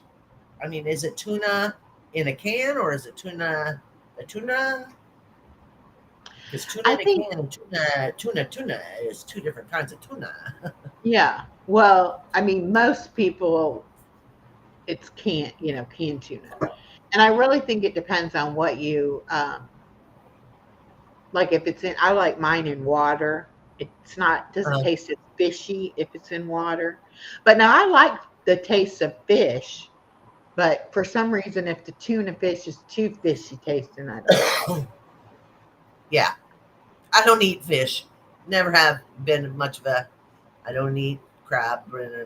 It's all that brain food. You can tell, folks. I don't eat that. When my See, daughter there's was one piece of the puzzle, guys. when my daughter was growing up, one time at the grocery store, she wanted to pick something for us to cook, and she picked tuna tetrazzini hamburger helper. And I Okay. tried to tell her, it doesn't have hamburger in it. You put tuna in it. Yeah. Well, she still wanted to get it and she still wanted to cook it. And basically, it's like spaghetti noodles and tuna in a sauce, basically, what it is. Do you know that to this day, she will buy that and fix it for herself? And she doesn't really cook, but she Uh, loves Hamburger Helper tuna tetrazzini. It's like, okay, she loves it. it's And getting I'm tuna like, in her. Let her do it, right? yeah. But I was like, you are not going to eat this because my daughter's quite picky when it comes to things, you Uh know. huh. And then she'll even do spaghetti, but she'll use Italian sausage instead of ground beef. Okay, that's And they nice. like that. That's They like nice. that. And she'll make spaghetti. She probably cooks about 10 different things. Okay. But she doesn't really have the time, to Well, do it. yeah, yeah, She's pretty yeah. busy. Well, and people think she's a teacher. She gets off at this time. Yeah, but you still have to go home. You have to grade papers or whatever. You have to make plans for the next day. You can't just walk in there cold. You have to Yeah. have plans. You have to have a plan. You have to submit it sometimes to the faculty and to the board, and so it's constant. It's constant, and then you have meetings all the time. So school teacher is a lot of work. Yeah. A lot of work There's a lot of things they have to do that people don't see.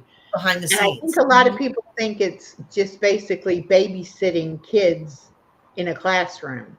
They don't realize all of the other things Uh, that they have to do. Deontay Gore says salmon is really good value here in Ireland, so I can finally follow my doctor's orders to eat as much salmon as possible. and salmon is really high in omega 3s. Yes, So wonderful, yes, very good, sweetheart.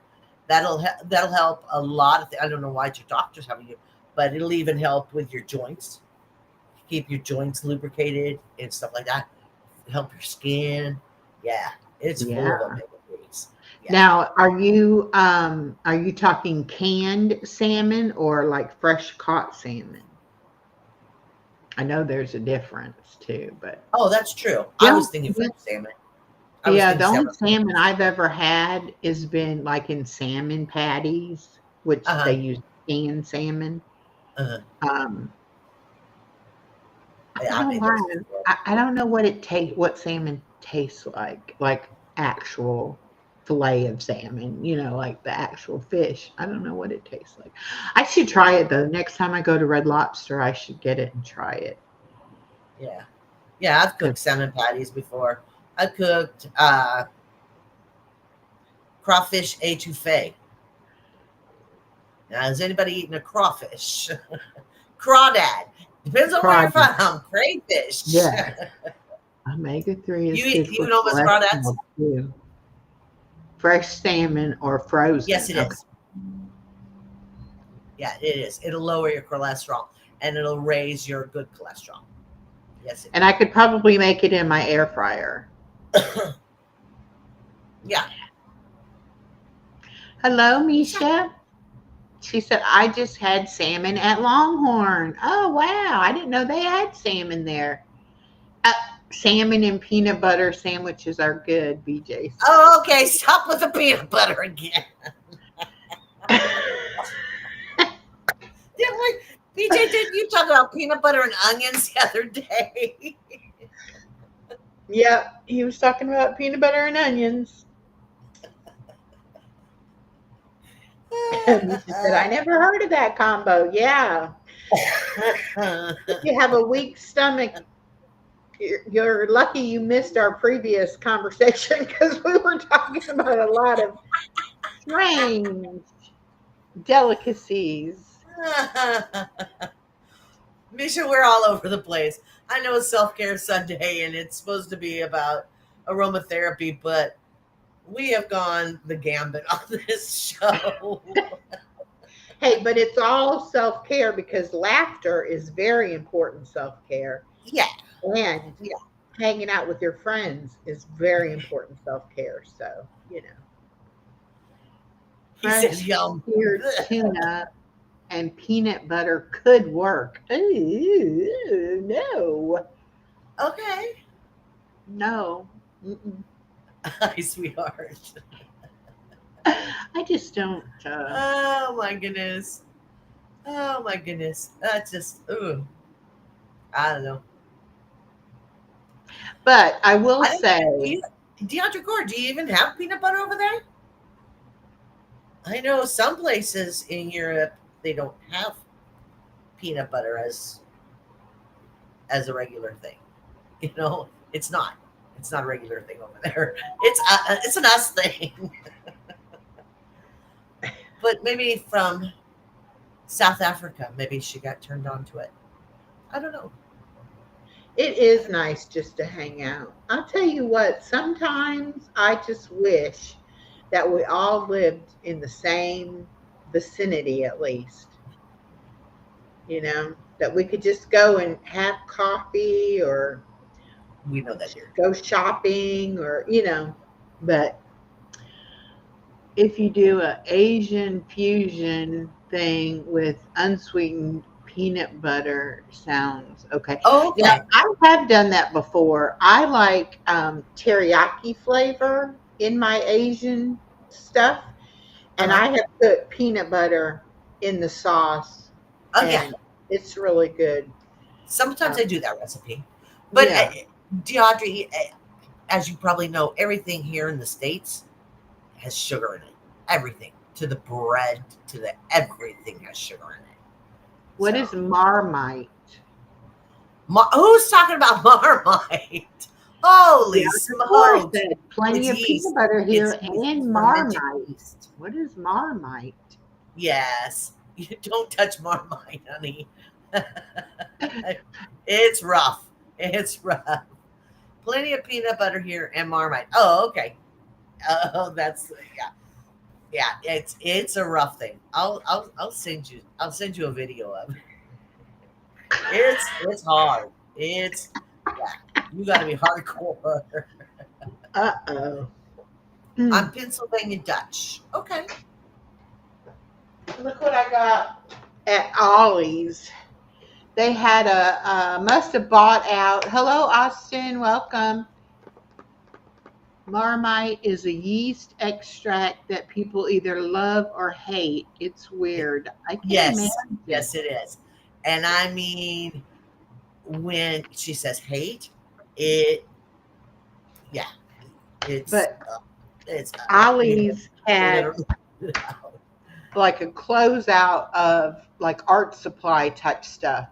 Anyway, so Okay, I got these markers, and it's got a fat tip on one end, and then it's got a like a pin a tip. fine tip. Hmm. Oh, well, that's good. Okay, At least there it we won't go. dry out. So it has the fine tip on that end. Oh, So okay. it's the same color, but you can do the fat tip or the fine tip. And I DeAndre think Gore, I what does paid. his breath smell like after he's eaten it? Let's get it. I think I paid Everyone, $2.99. kiss him. You get Oh, 12 of I'm them. sorry. You have to go brush your teeth. Those are pretty. American Crafts in I love the colors. Linden, Utah. I've been really looking at labels because so many things are from countries you would not even, you wouldn't even think, you would just think, oh, this is American made product. Uh, No. And even if it is an American company, a lot of times it is made in foreign countries. right. Ah, Austin. Yeah, a lot of things that's made somewhere, but it's put together here. Yeah. Yeah. Oh, Or, okay. or it'll say distributed by, like, Exactly. you know, and you Yeah. think, okay, it's distributed by, so that means it was made there. No, not necessarily. But I never really paid much attention to the labels on things. Well, now since you're eating the way you are, I'm sure you're more of a label reader. you Yeah, know. because It especially kind of flows I into like, other things. It's kind of curiosity now. Now you're going to read. yeah, Yeah. and I want to know what all is in it. Like especially things I can't pronounce, or I'm Yeah. like I've never heard of that before. It's like what is that? And Right. I tend to look things up more. Like if I see Good. something and I'm like, that's, what is that? Whatever. It's like, it takes me a long time to grocery shop because I Good. can't just, Good. Invest in unless what you're it's like putting in a your body. whole, It's important. yeah, like if it's like meat or vegetable or fruit or something, like that, they can't put nothing in or whatever, then, but um, if it's anything packaged. It's like Yeah. I'm reading those ingredients, man, and I'm like trying. And there, I thought all packages had to have the calorie count and the, like your nutritional facts on it. Okay. Do you know that some products it gives you an 800 number to call to get the nutritional facts? Wow. What are they hiding? That's the first That's thing I what would I think. What are they hiding? and I was like, Where? I'm what glad if you're I here. don't have time to call you to ask That's the you, point. you know? That's the So point. then I have no clue as to what, it is. What I'm putting And into my body. Yes. I use this app on my phone where I record everything, and it's got a barcode scanner. So if you have a barcode for the item, you Uh-huh. can scan the barcode, and that will tell you. Uh, like you can put if you know what Or a the QR item code. is or you've had it before, it'll save it for you. But if you don't know what it is, you can scan the barcode and then it'll tell you the all the the nutritional facts on it or whatever. Um, and then Right. sometimes you just have to like type in what it is and just kind of scroll through the choices until you find the closest thing to whatever it is. Right. But Yeah, it's amazing what they sneak in on us, yeah. you know? I got to be a really big label reader when I quit drinking. And you got especially like OTC, over the counter medicines and things like that, and even regular food, and it's amazing. you know, you just start reading labels, and that's what got me going in reading labels, because I wasn't about to put something into my body that may make me slip without me even realizing it. So I started reading a bunch of Mm. labels. Then that just kind of propelled, like you're doing. It just propels you into reading more labels and what else is out there. What is this? And well, I understand what these are, but what is this one? And why is it the Yeah. first one? You know? So obviously it's got the most of it in this thing. Yeah. Why is that there? Yeah. When it's calling a juice, why is that name right there? And it's just to me, it's just really funny how like sugar has so many names. Like they don't just say sugar. They'll Oh no. they'll put some weird name in there, and you're like, hmm. Then you look that word up, and you're like, so basically sugar. Why didn't you just say Yeah. sugar? Why did you make me Uh-huh. think it had Salt is the same way. you know something else in it? Whatever. Salt is the Yeah. same way. It'll be all these different names. It's just a different processing, so they can label it a Yeah. different name. That's all. Yeah, Yeah. And I mean, it's interesting. if It's you interesting if how you they slip really it in. think about it, it's kind of like the blind leading the blind when we just blindly buy things, whether, we've seen an advertisement for it or somebody has told us or we've seen somebody with a product or something and we just, oh, I'll try that, and then you don't really even realize what you're putting in your body. And then when you do start reading labels, you're like, okay, I can't find anything I'm willing to eat. It's like I Right? spend all this time looking at all this stuff, and I guess it's kind of like um, you start realizing how bad everything you used to eat really was for you. And then it's like, oh, I could never eat that now. It's like, man, Right? that was a staple. I ate that all the time. And then Oh then you're yeah. like, oh my goodness. It's no wonder I was so overweight and unhealthy. And I thought I Unhappy. couldn't. It really does. It makes you unhappy, on your inside. Just it because yeah, it's all those impurities in your body. Mm-hmm. Yeah. And now, when I had my blood work done, my thyroid, whatever, came back to where my thyroid medicine is now too strong, and she had to lower the Good. dose. And I was like thinking to myself, well, it's based on your body weight. So, yeah, you should have already changed that. But I didn't think about it either. So I was like, "Oh, yeah, okay, we can get that lowered down," and then I have to go back in 4 weeks That's and have the wonderful. blood test done, and then I might get to lower it some more. So I was like, "Yeah, I'll do that." And then when I picked Yay. it up at the pharmacy, they were like, "So you're taking the 150 and you're gonna take the 125?" And I'm like, no. I'm no longer taking the 150. I'm going to take the 125." And then I hadn't filled my blood pressure medicine, and they were like, "Oh, and the insurance company would like to know, is there a reason you're not getting your blood pressure medicine?" And I said, "Yes, because I no longer take it." She was like, "Taking something Yay. else?" And I said, "No, I no longer need it. I'm not taking it." And she was just like, "Okay." And I'm like, why does the insurance company not check with the doctor?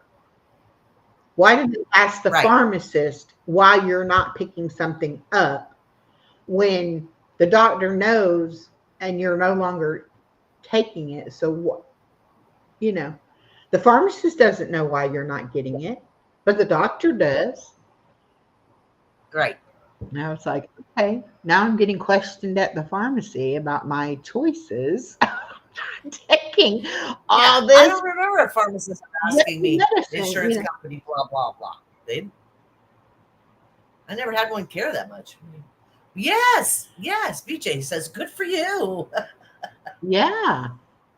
Oh, and then I had to tell my doctor too to make sure they put it in because I have Medicare, that she put it in as a wellness visit because they kept asking me if I had had a wellness visit. And I'm like, I have had whatever visit my doctor requires of me to have. I don't know, I didn't go there and say I would like a wellness visit. I just Right, made an appointment and I go and they do whatever they do and that's my appointment. And so I right. said, okay, I will ask my doctor, have I had it? And so the doctor was like, oh, okay, well, we have to ask you a certain set of questions Right. in order to be able to say this was a wellness exam. And I'm like, okay, fine, ask me the question because I'm tired of them calling me wanting to know why I've not scheduled my wellness appointment. Hello, Weekend with Nay. I'm like, this is ridiculous. And I think it was like 3 questions they asked me. Like, Uh-huh. I'm like, okay, well, just put it as a wellness because I'm tired of them asking me why I haven't done this or whatever. Right. And I felt like saying, and could you write them a letter saying she no longer needs this medication and that's why she's not getting it? Because why get it? I mean, and I have a zero copay on most of my prescriptions.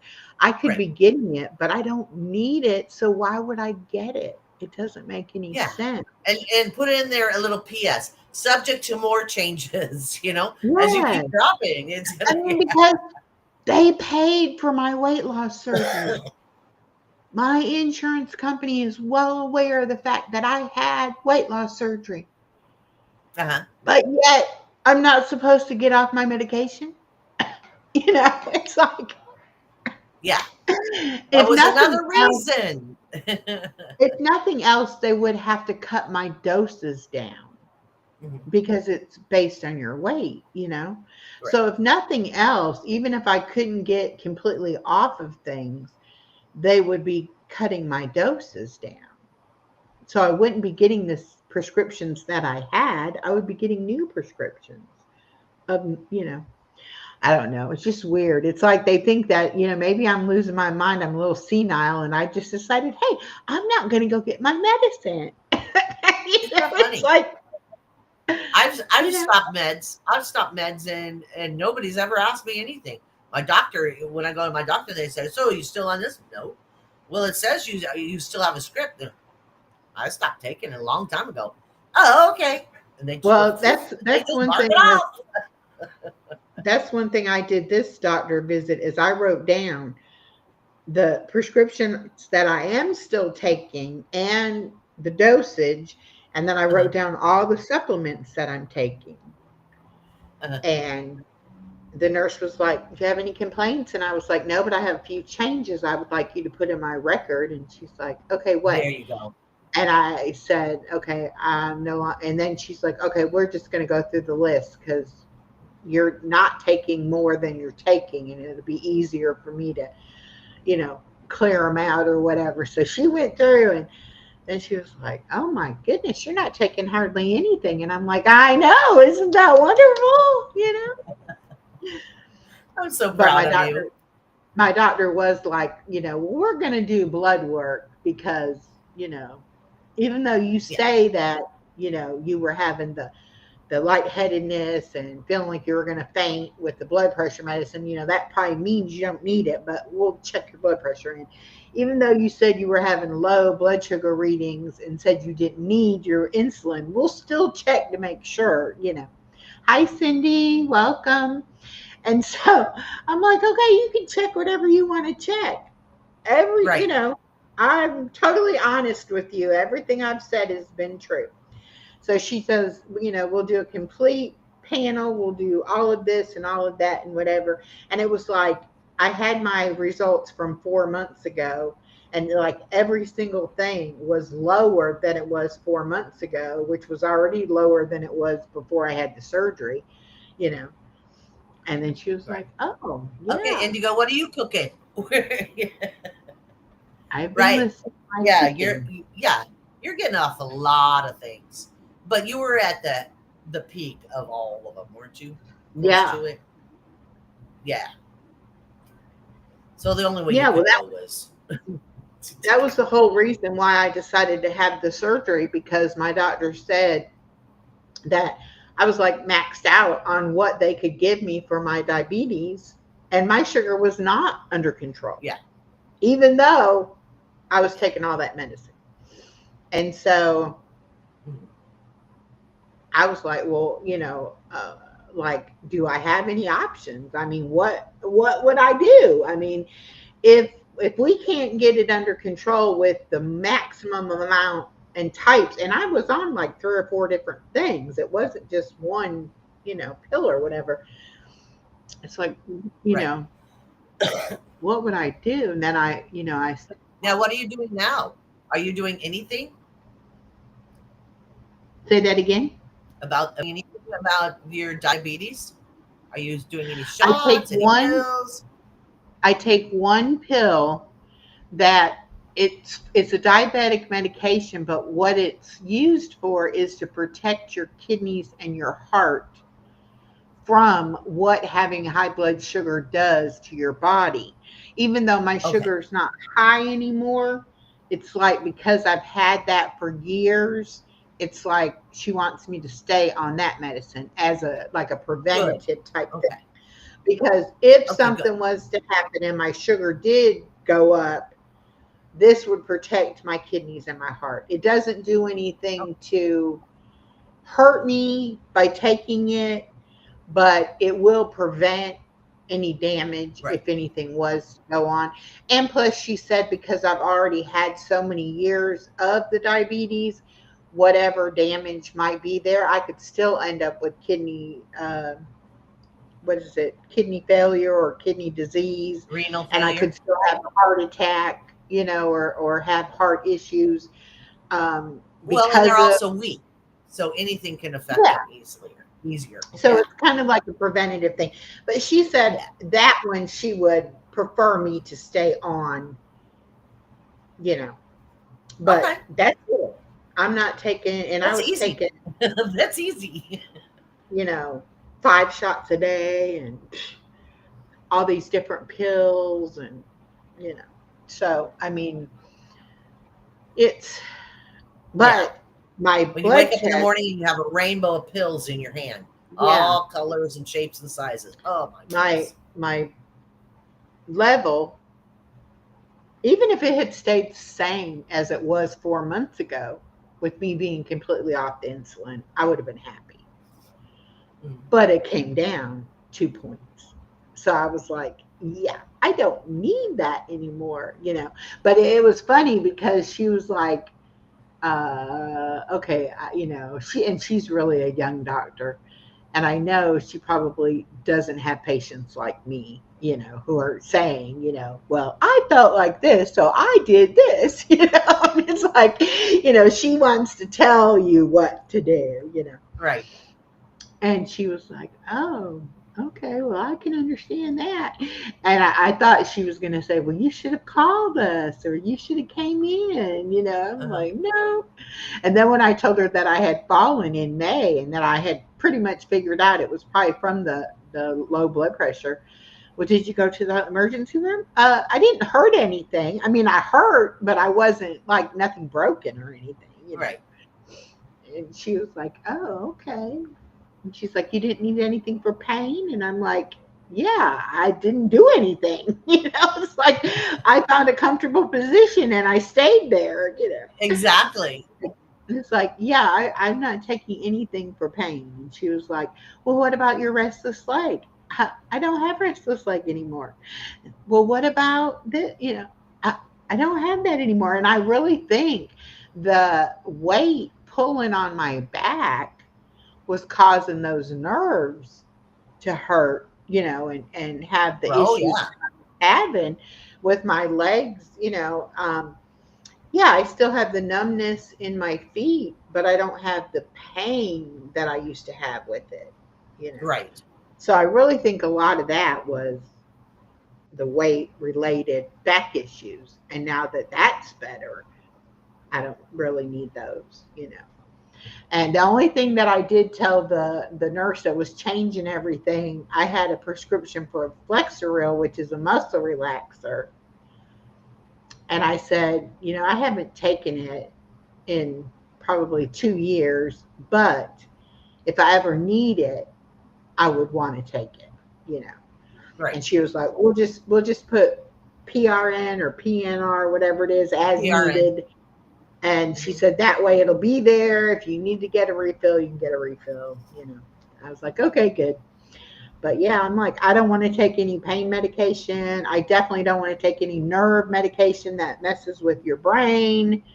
Because Right. that one nerve pill I was on, oh my goodness. If I took too much of it, I would be like a zombie. I wouldn't even know. Like my daughter would tell me that I said things, and I'm like, no, I didn't.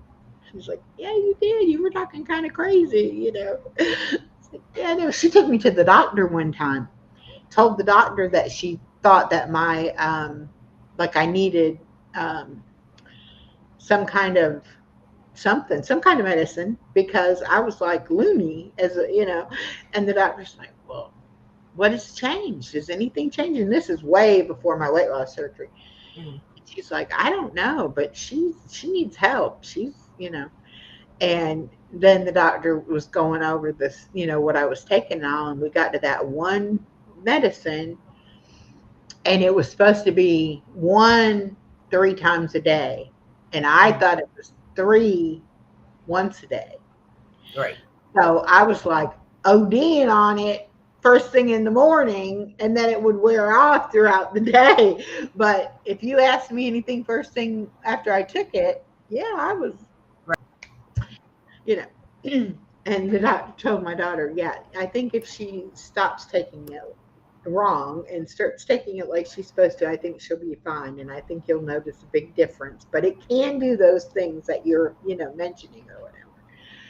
My daughter's like, all I know is she's crazy and we got to, get her some help. Yeah. I'm like, oh my goodness. Oh My yeah. poor When I daughter. first started going to my psychiatrist, he was they give you this the traditional, and then they figure it out from there. So they give you he was giving me some stuff. He was, woo, goodness gracious. Well, it stopped my anxiety. It stopped my agoraphobia. It stopped there. I couldn't move. I just sat there and just Oh did the no. knot. That's all I did all day long. And I went, this is this is too strong. Yeah, Yeah, definitely. they can give you some stuff. Gosh. Just woo, makes you loopy. And I think sometimes the doctors don't really even know themselves what the medications do. Like to warn you, like, well, if you start feeling this way or this starts happening. Well, just like everything else, everybody's body's different, so it Yeah, could affect you differently. So that's they true. can't really warn you. You know what I mean? Yeah.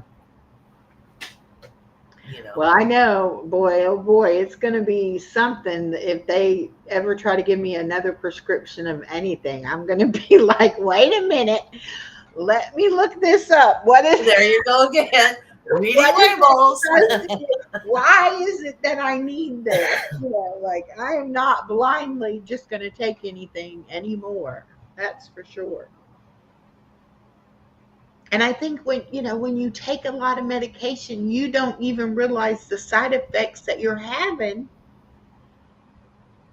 because you No, had a problem to begin with. And if that problem is helped by it and you add some side effects in there, I never really even thought about them being side effects. I always just thought, well, there's something else wrong too, because now right, I'm feeling and I this. just didn't notice it. Yeah, yeah. Like I was focusing on that problem, and now, oh, I had this problem. And I swear, if you tell the doctor anything, they will find you something to take to make you, Yeah, that is take supposed this to make medicine you to feel fix better. this, but it gives you this side effect. So they give you a medicine for the side effect, and then I mean, it's just yeah, Yeah. And yeah. I never thought I would get off of all that stuff. I mean, I was on breathing medicine, I was doing inhalers, uh, I was on two different allergy pills because I had breathing issues, Right. because I was overweight. It's like, ah! But I was so short of breath, I couldn't do hardly anything without huffing and puffing. And I mean, it was like you have asthma, or you had this or you had I don't that. know how you worked at Walmart. I have no idea because that's miles and miles and miles of walking every day. Do you know I have been Especially gone during the from day because you have to Walmart? walk. I've been gone since 2017. So 18, 19, 20, and 4. So 7 years, 8 Mhm. years, been longer Uh-huh. than that. Wait,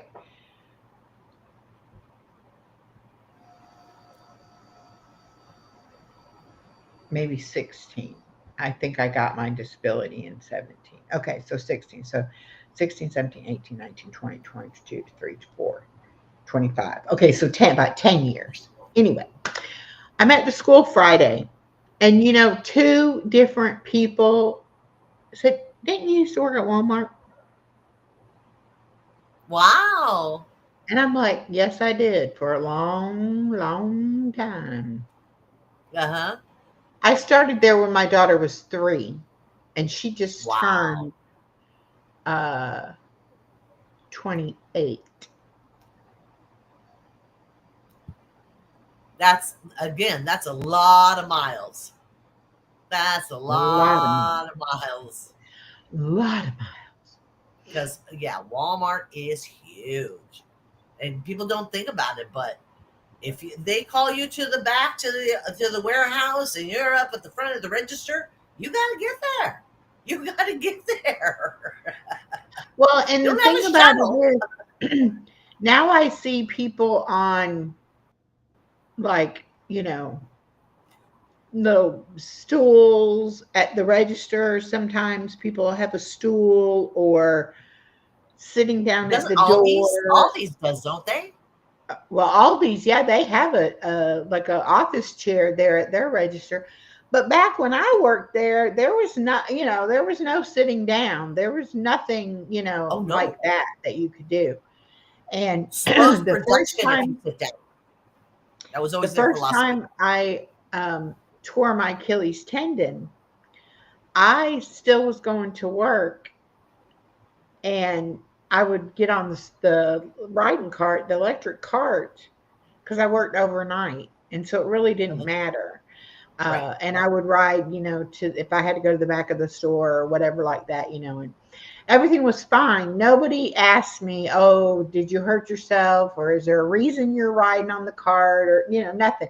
The first night I go in there with my boot on, you can't work.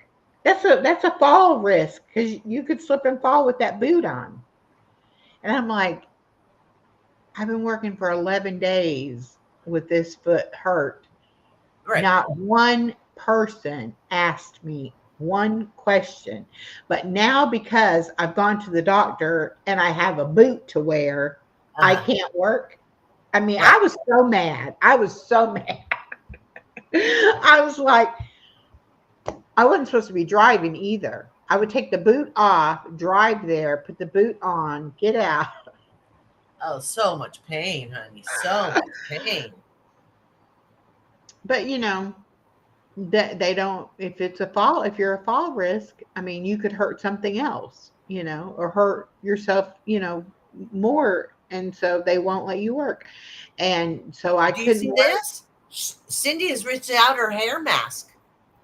So she's putting on one of your masks, one of your suggestions. Yeah, she works at the cosmetic counter in like Macy's or something.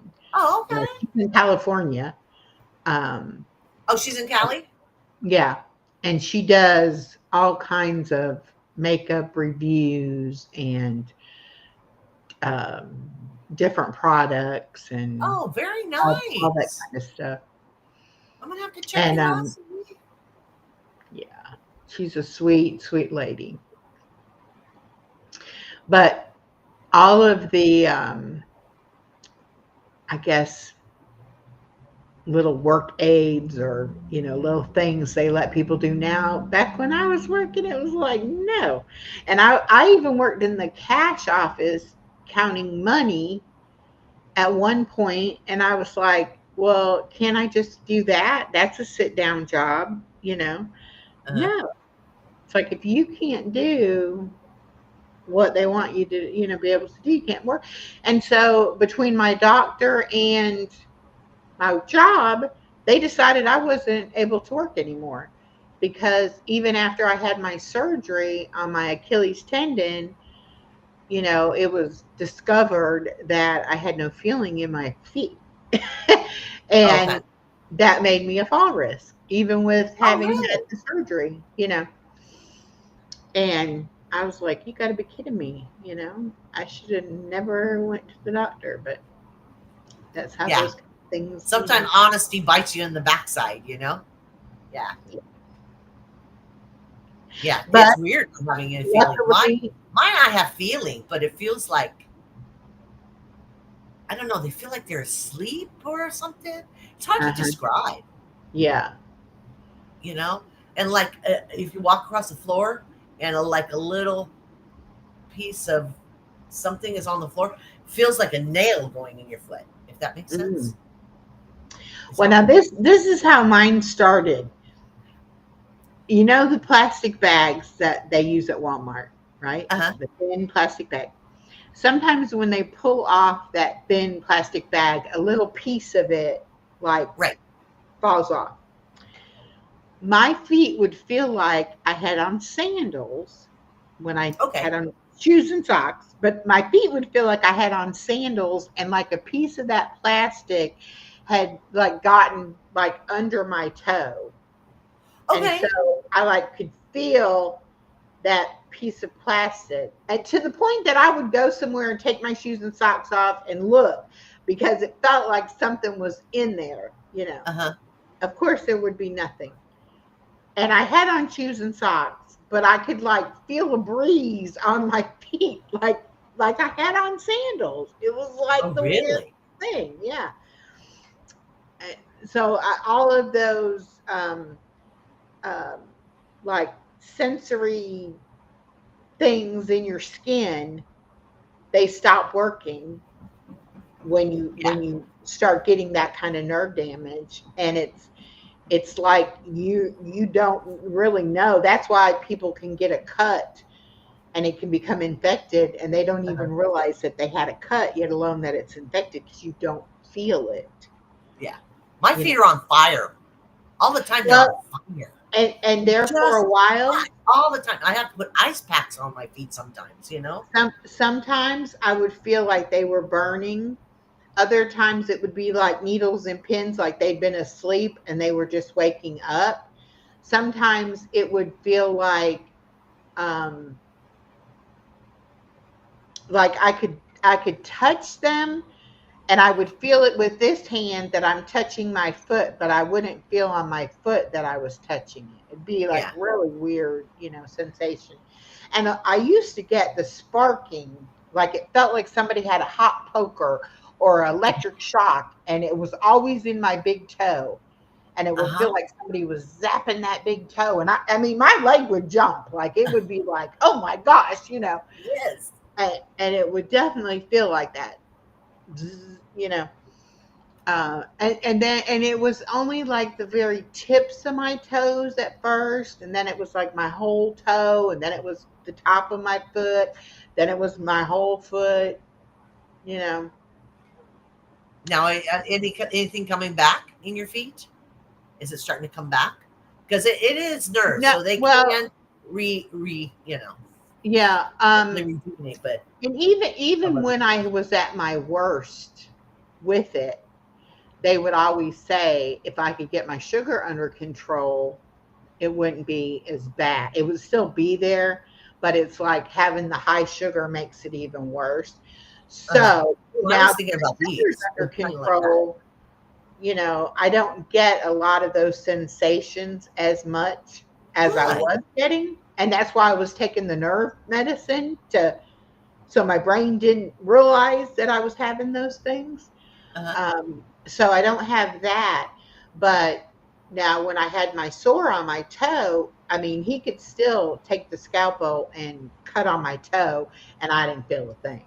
You know, Oh, okay. I mean, I don't think I'm ever going to have that actual sensation of being able to feel it. Right. But I'm not as clumsy. I don't trip myself as much.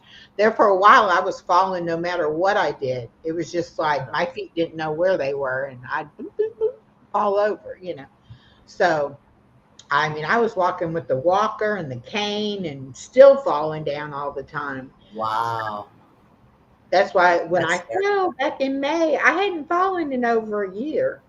That's why I knew something had changed, something was up, because that was just too weird how I fell. And And you had no padding. yeah, oh God, I hit right on that hip. Boom. I was like, ah. And I could tell as soon as my foot like did the foot drop thing, I Right. was like, I've got that nerve inflamed big time. And that's what, because I've done that before when I had fallen on the ice. Right. I had done that. But it's like, yeah, it's so much different, even though, I mean, I could still fall. I could go out there right now and fall because I can't feel my feet. But I think I've learned to, walk carefully and look where I'm going. And, so it was very strange when I fell. It took me totally by surprise. I hadn't, uh, didn't realize that was going to happen. But I did know I had started getting lightheaded when I would get up. But then again, you don't think about it being something wrong. It's like, well, it wasn't happening like every single time. It would Right. just happen once in a while, and it's like, okay, that's kind of weird, but all right, I'm fine. And then when I started getting the really blurry vision, I was like, Uh-oh. okay, something's not right with this. And then I look up what happens when you have too much blood pressure medicine. Blurry vision and falls and lightheadedness when you stand up. Oh, I have too much blood pressure medicine. Yeah. Okay. You know. A lot of people, if they're when they stand up and their blood pressure shoots down, they'll even get a runny nose. Some Huh? reason they'll get a runny nose. Dude. I mean, I don't want to be graphic, and I'm not going to tell you, but a lot of people they'll get runny noses when their blood pressure goes down real quick. Isn't that funny? That I don't is know why. weird. Well, I don't know that's why. like the signs that you're full after you've had weight loss surgery. Uh-huh. Some people sneeze. Uh-huh. Some people get a runny nose. Some people Uh-huh. get the hiccups. Uh-huh. It's like, Oh, have you had the hiccups yet? no, I don't get the hiccups. Mm-mm. Oh, okay. Other I'm, gets them and you go, oh, they're oh, painful yeah, because I'm it's different aggravated. muscles, Yeah, in there. Yeah. I'm just so careful not to overeat because the minute I start to feel that, I'm like, that's it. No more drinking, no more eating. We are gonna chill. Let Yeah. that pass. Um, because I had it the couple of times that I had it, it hurt so bad Yeah. that I was like, Oh, if yeah. He's I doubled can, over in pain. yeah, And there's no way to get it out. uh-uh. It's in there now. And it's gonna be in there until it decides to do whatever it's gonna do. And Uh-huh. uh-uh. Because he had the uh tummy stomach reduction. He had the Hmm. whole, The you know. sleeve thing. Or did So he I have mean, he the doesn't even bypass? have the reflex muscles to regurgitate. Yeah. Huh? Yeah. He doesn't Yeah. even have those He muscles. probably he So probably had the bypass, yeah. yeah. But anyway, I can't throw up either. I mean, I've never tried to make myself throw up, but I mean, I have not. And a lot of people get where they do throw up a lot, but Yeah. mine it's just like it's like you swallowed a brick and it's Yeah. just stuck there and it's Uh-huh. not going nowhere. And that's And painful. That can get painful. I used to think, oh, take a drink, it'll push it on down. No, that makes it go, makes it Close even enough. more pressure. Like, oh my goodness. They say don't drink and eat at the same time. I know why, because, it's like it's fighting for the space. You have very Right. little space, and it's like, okay, this is it now. We're full in here. But it's just so weird because when you look at the amount of food, it just doesn't seem possible Right. that that amount of food could make you feel that full, you know. And so when you look at it and you're like, even when you weigh it out and you're like, no, this is, only this much food, you should be able to eat that. It's like, to me, it seems like it's different foods that does it, at different Uh-huh. times. It'll be like, one day I can eat something fine. And then another time I go to eat it, it's like, nope, that's it. So Right. even though to me, I know, well, this ought to work. As soon as I feel that feeling, it's like, meh, I can't do it. I'm not Right. going there. And it doesn't matter what it is or how bad I want it. I'm like, I'll wait an hour or Right. 2 hours or whatever I have to do, and then I'll have another bite of it. But I can't have another bite of it now because I'm going to be miserable. Which maybe not everybody's affects them like that. Because I know I've heard a lot of people say even like right after surgery, like they didn't feel any kind of restriction. Like they could eat Yeah. whatever they wanted as much as they wanted. And I'm like, how? How is that possible? How do you not? Yeah. It's like, there's no way.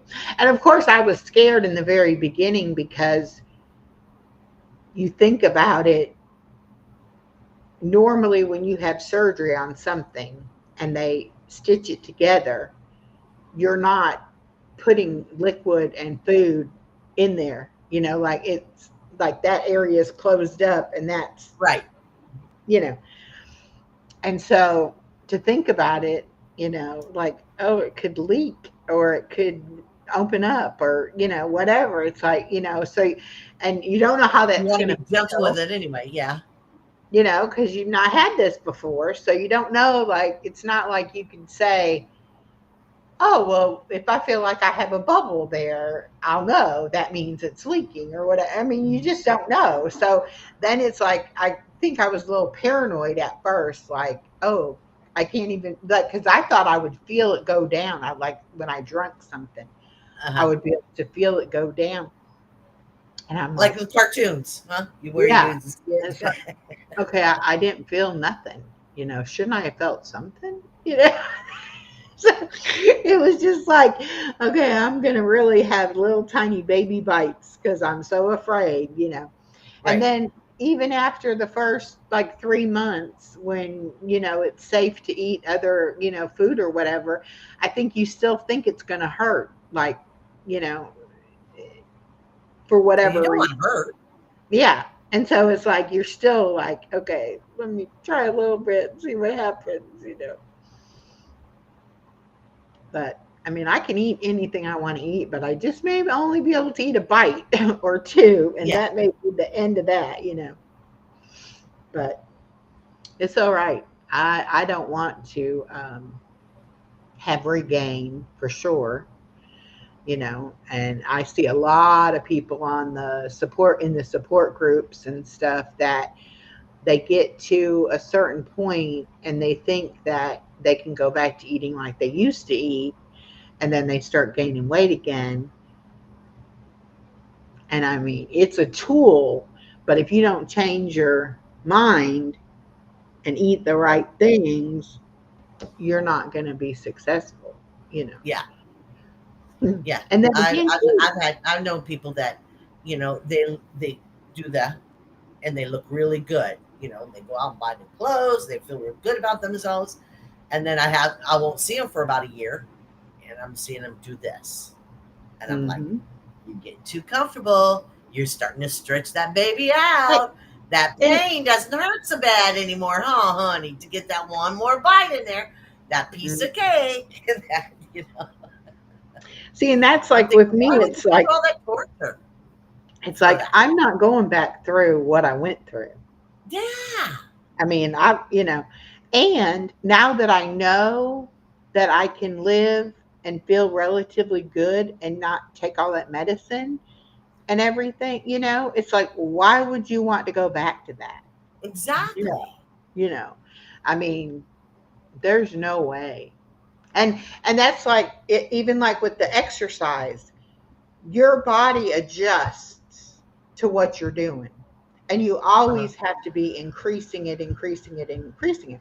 That's why you don't start out doing 3 hour workouts, because eventually you'll have to do a 4 or 5 hour workout. Yeah.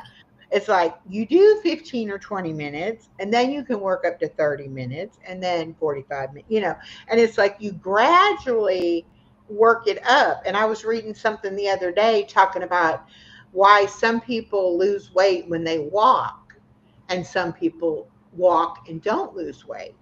Uh-huh. And it's because you need to do let's just say that the doctor in the medical field tells you do 150 minutes a week. Okay.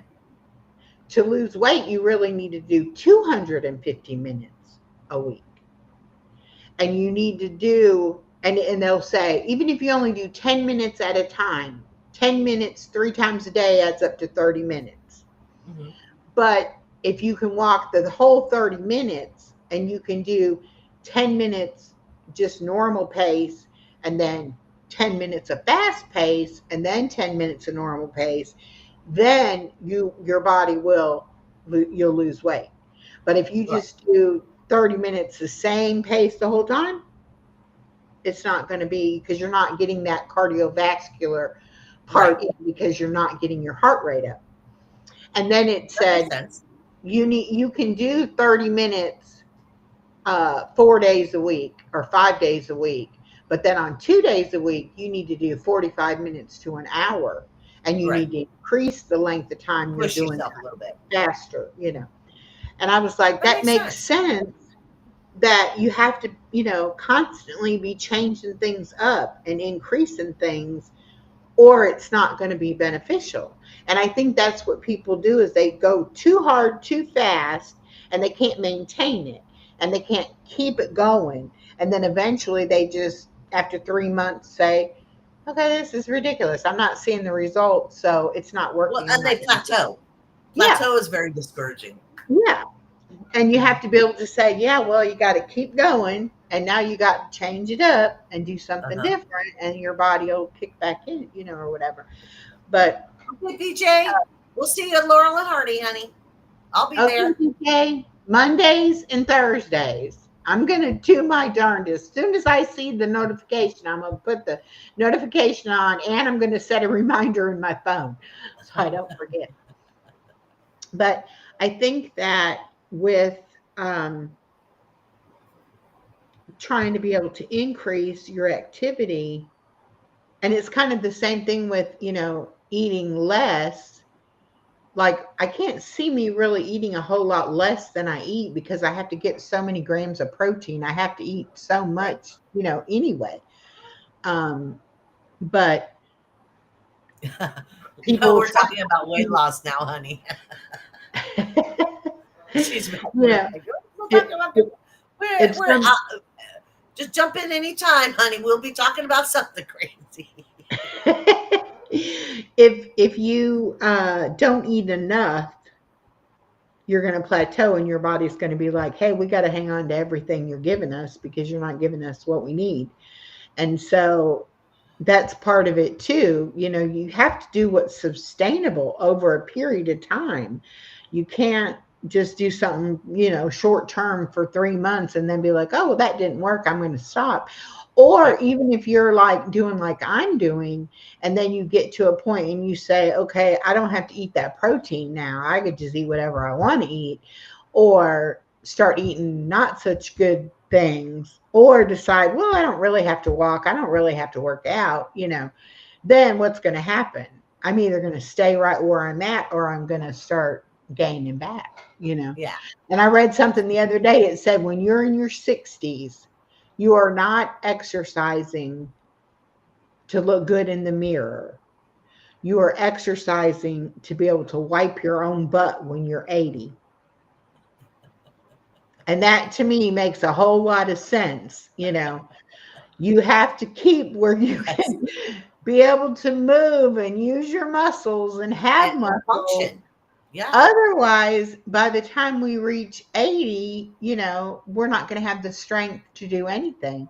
And Right. and one of the things I was watching the other day was talking about how, um, when you sit a lot, the muscles that you need to like stand up, that's what's going to deteriorate. You're not going to lose maybe muscles like in your arms or in your legs, but the muscles in your core and your back that you need to be able to stand up, that like Mhm. starts deteriorating first. Right. And so, that's why older people have a hard time getting up out Right. of a chair and things like that. And I was like, yeah, that, it makes a lot of sense, that if you can't get up, you definitely can't walk, and you're not going to do anything else if you can't even get yourself up, or be able to That's go it. from laying in the bed to sitting up and getting out of the bed, you know. So yeah, I was Yeah. like, If you yeah, can't no, get I yourself will. up, then it's like I can't go. I can't even make it to the potty. I can't. Yeah, You know. So then the the independence goes right down the tubes. It yeah, really does. Yeah. And then yeah. your And self you're not able to stay independent and be no. able to do anything if you can't get up and down, and if you can't Yeah. walk, and and all of that stuff, we got to start now in our 60s if we want to be able to still do it in our 80s. We can't wait till we're 79 and be like, oh, maybe I'll start working out now so that when I'm Right. 80, I can do it. No, you will have lost so much of your muscle, that you won't be able to do that. So you got to, and I don't think I'm ever going to be in shape, like that doesn't matter. That's not my goal to be in shape. And like I said before, I knew at doing it at 61, it wasn't going to make me 40 again. Right. But I was in such bad health at 40. I feel a whole lot better at 62 than I did at 42. Uh-huh. But I do know that if I don't continue to move, I will get the arthritis will set in and I will get so I'm sore and not being able to do things. So Yeah. I'm just and my daughter, she laughs at me all the time. I can't believe you're putting your workout on YouTube.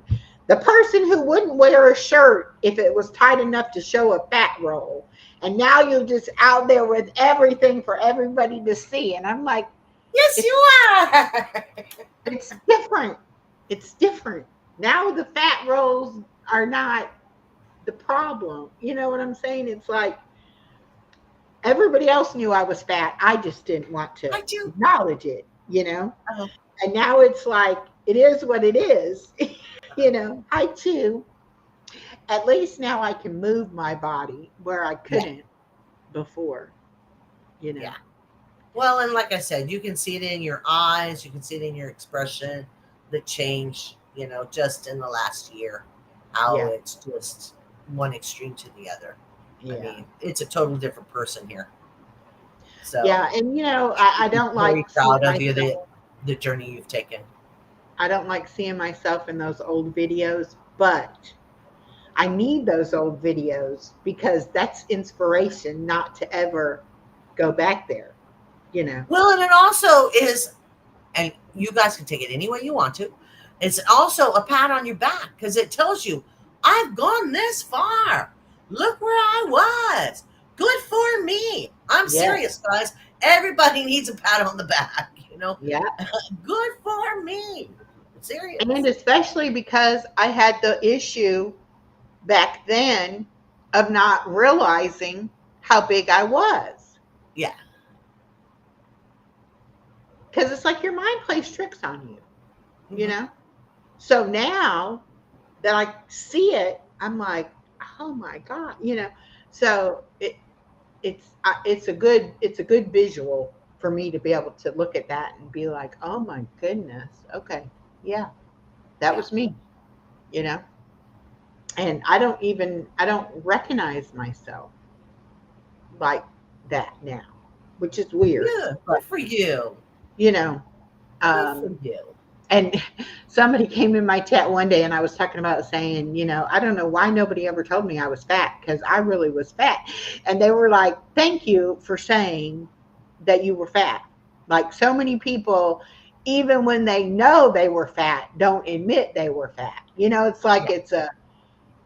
uh, you're lying to Got yourself. blinders for it. But yeah, you're just not being honest. Yeah. But um, I knew I was overweight. I knew I was unhealthy, but I never saw it the way I see it now. Which I Yeah. guess you can't until you put some distance between that, you know. And then you can appreciate the body you're in now and what this body can do compared to what that body could do. Right. You know, because Comparatively, God, I felt like I was going to die. I mean, not only did I not have the will to want to live or the motivation to live, but I also didn't think I was, I thought my health was so poor that I wasn't going to live, you know, like you might as well but this just, is the way it was. yeah, So yeah, it was just the way it was. Yeah. yeah. Yeah. And I know it scared my daughter terribly, you know, that I even felt the way I felt that, I don't know how much longer I've got. and she's like, what are you talking about? You can't go anywhere, and I'm like, yeah, but I'm just saying, I'm wore out. I'm tired. Yeah. And so to feel the way I feel now is just like, that's a totally different person than who I was before and who I I am now. love that. Totally different person. And then too, with all the healing that I've I love done, that. man, I feel so much different than I felt. You know, I so See much right felt there, like, that laugh. We yeah, didn't see it a year ago. We wouldn't have saw that laugh a year ago. no, But no. And a year ago, I that was wasn't part of it. still, even 2 years ago, a year and a half ago, I was still wearing that mask. You were not seeing me. You were seeing what I thought I needed you to see, instead of actually now seeing who I really am and all of it, and I don't know why I was so afraid, you know. I don't know. I guess because people have always walked away from me for one reason or another. And I Right. guess I felt like if I told people things about myself, that they would just walk away and leave, Oh yeah. and then I have to deal with that. Oh yeah. But I that totally didn't happen, and I'm so glad it didn't happen, because I definitely was, fearful that that would happen, you know. yeah. Well, we're all still here, honey. We're I all know. still rooting for you. So And yeah. I'm still going. Yeah. So on that note, we've been here 2.5 hours. Yeah, it's What do you time to say? go. It is time to go. Thank y'all so much.